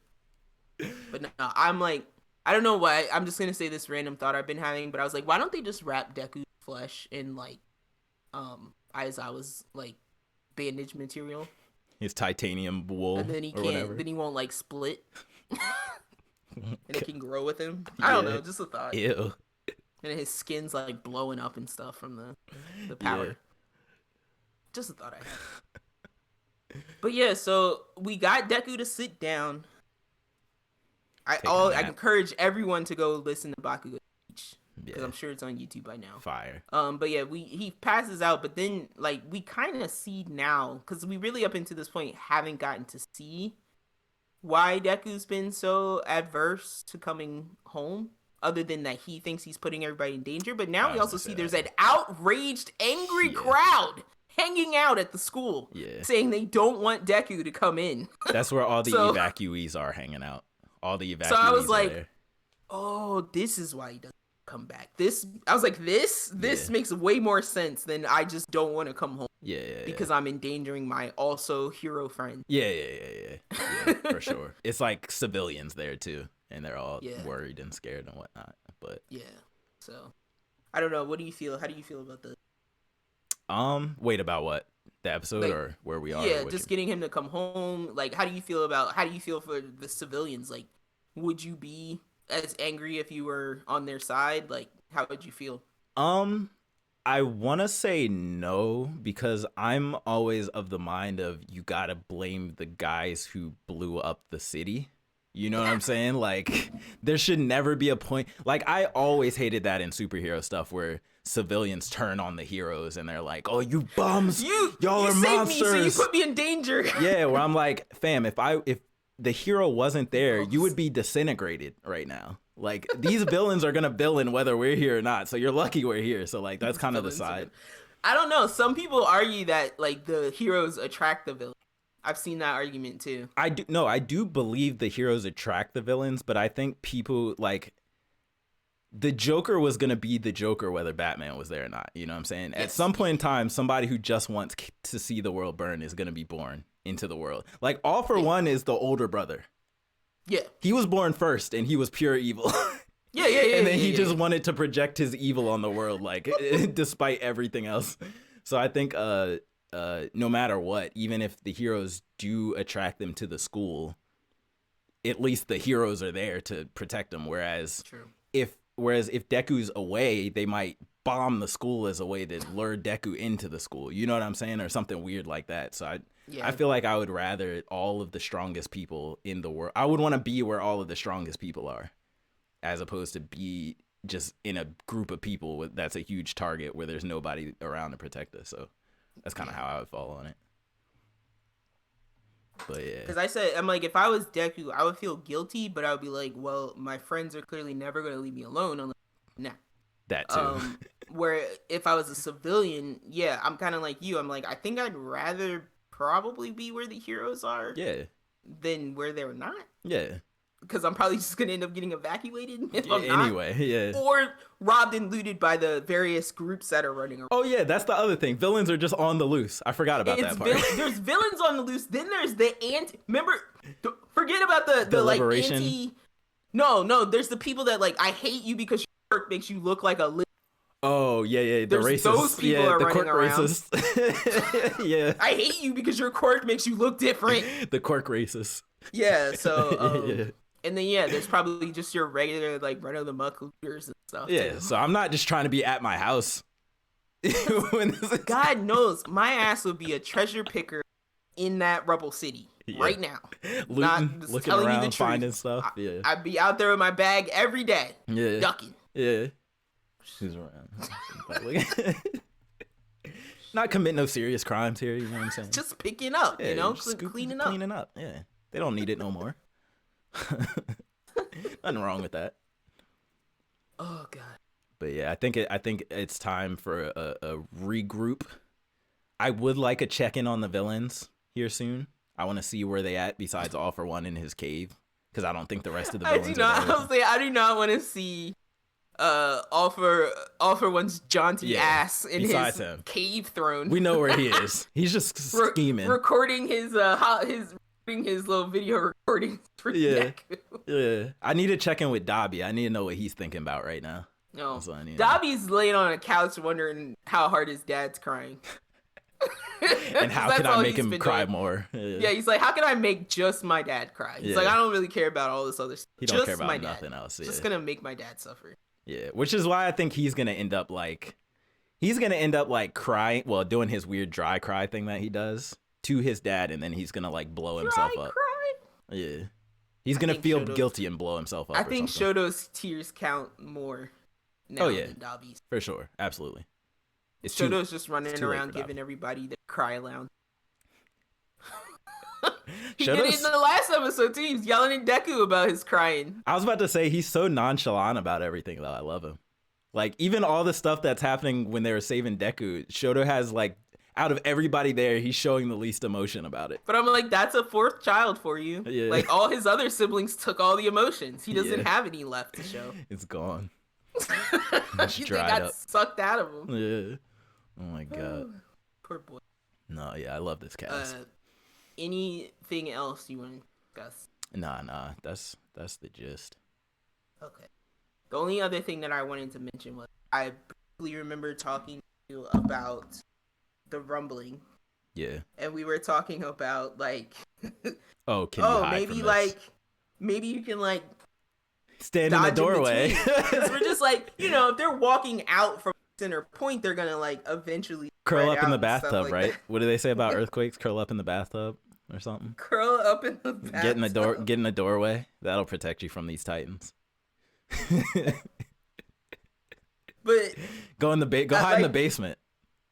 I think once you guys watch episode 1 of the final parts, they'll make it pretty clear that you can't do that. Yeah. This is a very bad image, but each one of these dimples is a foot. Is a heel from a Colossus. And that is a blood splatter from somebody that was in the heel in this area. That sucks. And I imagine too, by like Titan scale and stuff, I bet you they're moving like 100 miles per hour or something ridiculous. Like they're probably moving faster than you can run. Well, they got through that city pretty damn fast. I'll tell you that much. They got across the ocean pretty fast. The bottom of the ocean. I just need you to watch it because it's like literally like people will just be like doing some shit and then it's like it just starts shaking like Jurassic Park. Like it just starts shaking. And they'll be like, I thought we had more time. Yeah. Like, everyone knows what it is. Jesus Christ. Like, nobody's like, that's weird. What's that? Everybody's like, yeah. It's a rumbling. Look. It's like, what's going on? My light fell.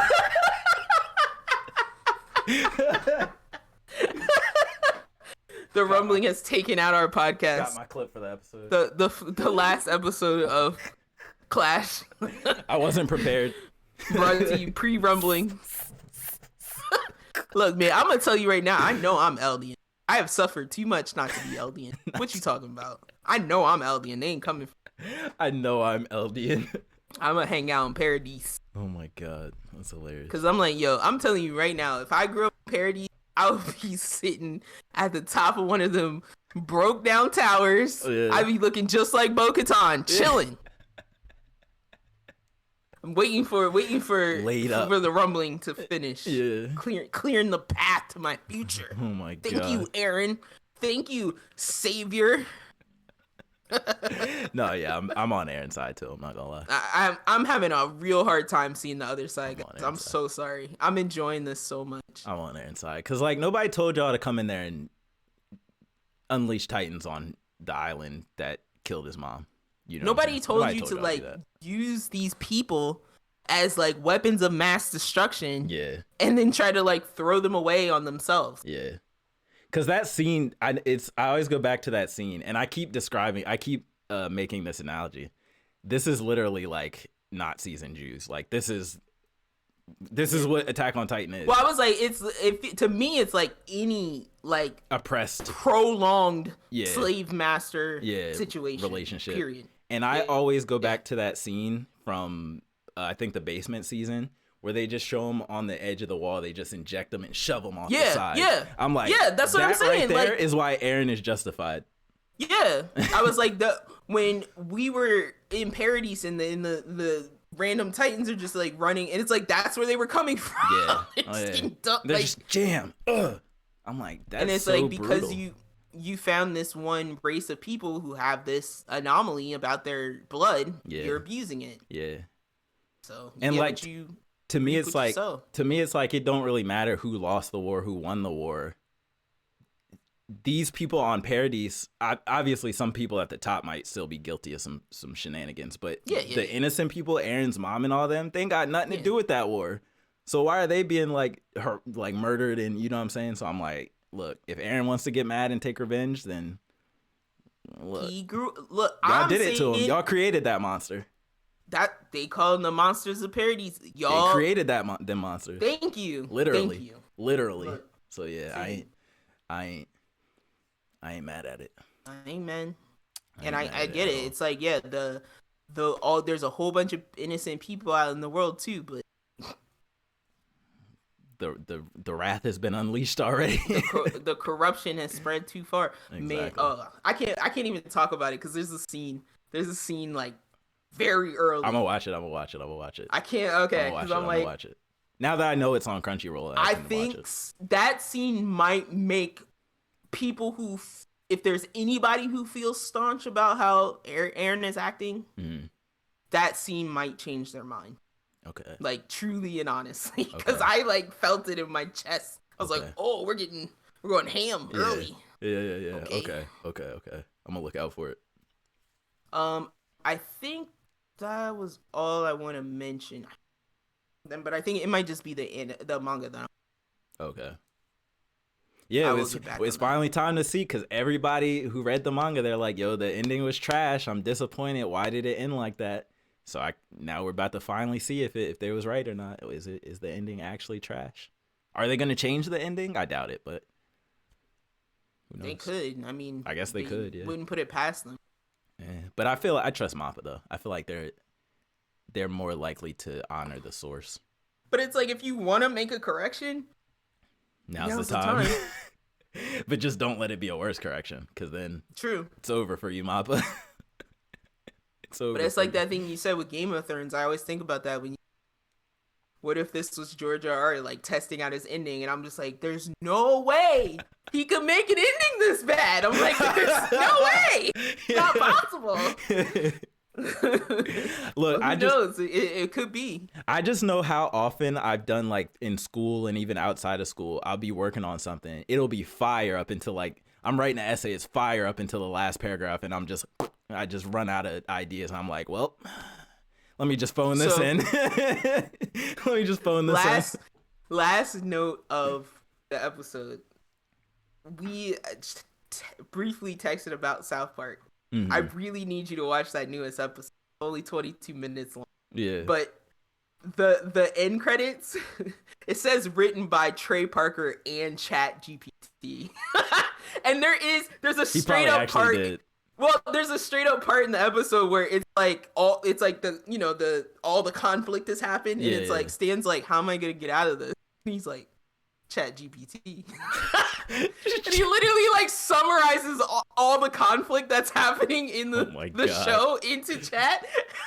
You have to see it, bro. Okay. You have to see it. I'm gonna Google South Park ChatGPT. I was like, where was ChatGPT when I was in school, yo? Oh my god, what? Yo, they literally, and not to run on too much longer, but they literally sent out an email to everybody at my job. Like, I'm paraphrasing, but it was basically like in corporate speak, y'all better not had used ChatGPT in none of our code, and if you did, now's your last chance to take it out. Who the hell is using ChatGPT in the code? Apparently somebody somewhere is, you know what I'm saying? Or for us to get that email. Because I know for sure people using it in school. Like, I know people using it in college right now. Somebody probably got caught today using it in college. I'm laughing because in the episode, the teacher is like, these kids have been writing these long ass essays recently. I'm like, where's this coming from? Teachers don't want to read that shit either. Yeah, oh yeah, no, they definitely don't. But yeah, it was so, bro, it's... I'm gonna check it out. You have to see it. You have to see it. I'm gonna check it out. ChatGPT, man, it's taking over. So dirty. We're gonna have ChatGPT script one of our episodes. It's gonna sound so bad. Yeah, it is. Cause they don't have like a slang ChatGPT. They don't have like a gangsta slang. Yeah, like an Ebonics slang. chat homie GPT. Wait, I was trying to think. Is there any like Bruh, person GPT? that has GT as their. I can't think of it. I can't either. His initials. Urban Oh, GPT. man. Nah, they're gonna call it. You know, they're gonna call it Urban GPT. No, it'll be ChatEZE. It's LexiEZE. Instead of GPT, it's ChatEZE. Hold up, the whole lexicon, its whole vocabulary is gonna come straight from Urban Dictionary. That's it. All the words it knows straight from the Urban Dictionary. I thought you were gonna say that they just let the ChatGPT watch like the Fresh Prince of Bel-Air or something. Yeah, that too. Like they exclusively let it watch Fresh Prince, Martin. What's the joint with the Wayans Bros? Wayans Brothers. Yo, I used to watch that show. No, I love the Wayans Bros. Yeah. Was it just called Wayans Bros? I think know. It was just called Wayans Bros. Maybe. I think it was. Yeah. I love the Wayans Bros. Yeah. Pops. Oh man. All right, I'm gonna die on that. Nuts. Might have to just call this episode Chat GPT. ChatEZE. I'm using that. He said, "Feed it, Martin." Yeah. your chat be like, "Damn, Gina," in the middle of your essay. I'm dead. Oh my god. Oh, it's getting nasty out here in the world. We're getting some nasty technology out here. Yeah, like young chat like be letting the chat watch you shit. Oh my god, it's gonna be depressed. It's gonna be trying to delete itself. I can't say. It's gonna have long ass clacky nails. And yeah. Really sad about its life. It's gonna look fire. Yeah. I was gonna say somehow in tech it's gonna be like asterisk sniffs cocaine asterisk in the middle of his messages. It's doing star vape hit. Yeah, vape in the middle of it sitting. Oh my god! All right. We gotta stop. I could go on with this forever. I could too. I could go on with this That's forever. the terrible part. I could go on with this forever. Because I'm like, oh man, is that how you build like an AI for like each like culture, like subcultures? Like you just start feeding that AI all the media shit that person like. Just cultural, just that culture is pop culture media stuff. No, because then that would require putting a Chat GPT in front of open AI in front of like, a TikTok, and that's dangerous. We don't want to. That's when the world ends. When you just put it in front of TikTok. Ew, and just random TikTok algorithm gets fed to. That's disgusting. That's like what a 9-year-old does these days. That's what my like 20-year-old, like late 20-year-old friends do. Yeah, it's terrible. Yeah, Gen Z. This world. We're getting to a point where the 2000s babies are like 20s in their 20s now. It's disgusting. Yeah. It really is. Gross. Getting old is gross, guys. Don't do it. It's Don't age. Actually. I'm gonna get those time powers soon. But if there's anything that we missed, I am still watching High Card, by the way. I'm just not caught up on it, and I'm pretty sure it's gonna end soon. But I did kind of want to talk about the most recent episode that I watched, but I'll do it later. Yeah, save that. Oh, I'll just tell you, we were wondering. I don't know if I put this out there, but we were wondering like the main character is like 2 of spades. And we've seen like 5 of hearts. Mm-hmm. We finally met an ace. Oh, COP. And all I'll say, she is a samurai sword. She has her little gauntlet comes equipped with samurai sword. Okay, sauce. And here's the thing. Those upper echelon cards are so powerful that they take over the user. So she's like cool, like swift suit samurai girl for about 5 minutes. Yeah. And then she like turns into like psycho murder lady. Oh my god. And they have to call in the squad to like trap her. Yeah. Yep. Till it wears off or whatever. They bring her in to solve the situation, but then she becomes the situation. Yeah. And she like she's like, she sees the immortal dude and she's like, oh, you're my favorite because you don't die. And she's like, slice. Oh my god. It's brutal. Nice. I love a good anime rampage character where they gotta be episode like tranquilized. 4. Okay. I'll say that's episode 4 of High Card. Okay. But yeah, we'll talk about more of that next week. Cool. If we forgot anything, you can email us at Sibling Rivalry Clash, all one word, Sibling Rivalry Clash @gmail.com. You can tweet at us at @SRClash_pod. And don't forget, wherever you listen, whether it be iTunes, Spotify, Google Play, Stitcher, TuneIn, or CastBox, or wherever, Amazon Music, I don't know where you find us. Don't forget to rate us and give us some feedback so we can make the show a little bit better, a little more entertaining, something to listen to. You're working, because that's when I listen to podcasts while I'm working. When I'm doing something I don't want to do, I listen to something I want to listen. Right? Yeah. You don't always gotta listen to books. Don't let Audible tell you need to listen to books, because you don't. You can just listen to me tell you about books that I already read. Exactly. That's the better way. That's the better way. I'll do the hard work. Yeah, that's the better way. And you don't even gotta pay for a subscription like you do for Audible. You just click on your YouTube app. You know what I'm saying? And you just watch us. Yeah. Or your podcast. You can go to YouTube. Yeah, wherever. You could find Sibling Rivalry Clash or Clash Sibling Rivalry Podcast on YouTube. You could find Yo Tizzler. You could even make your way over to my page, which is dead, but we'll come back to later. Night Hoot the Novice. Yeah, I'm there. Come on, check us out. But yeah, until then, I'm waiting on vacation to do some major video game work for this show. But that vacation doesn't happen for 2 weeks. So until then, I will continue reading this manga that is making me question what it means to be human. And I'm gonna attempt to finish the JoJo manga. I keep saying that every week, but every week I get distracted. Yeah. It'd be like that. What about you, Tiz? So I actually lied about the Diablo 4 beta being last weekend. It's actually this weekend. So I'm gonna be on that heavy, and I'm gonna talk about it next episode.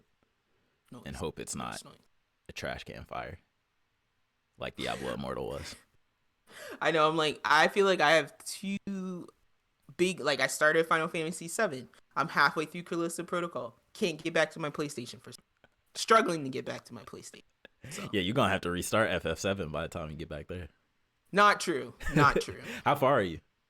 I made it to the first maybe city hub area. Okay. Where the game finally let me out of scenes and tutorial. Okay, got you. So you're still pretty early. Pretty early. But I also, like I said, playing Pikmin, started Paper Mario. Yeah. Also playing Mr. Driller. Yeah. Also reading doing too much, guys. Doing too much. The entertainment ADD. Yeah, man. I feel it. But until next week, guess we'll see you. Word. Peace out, y'all. Bye.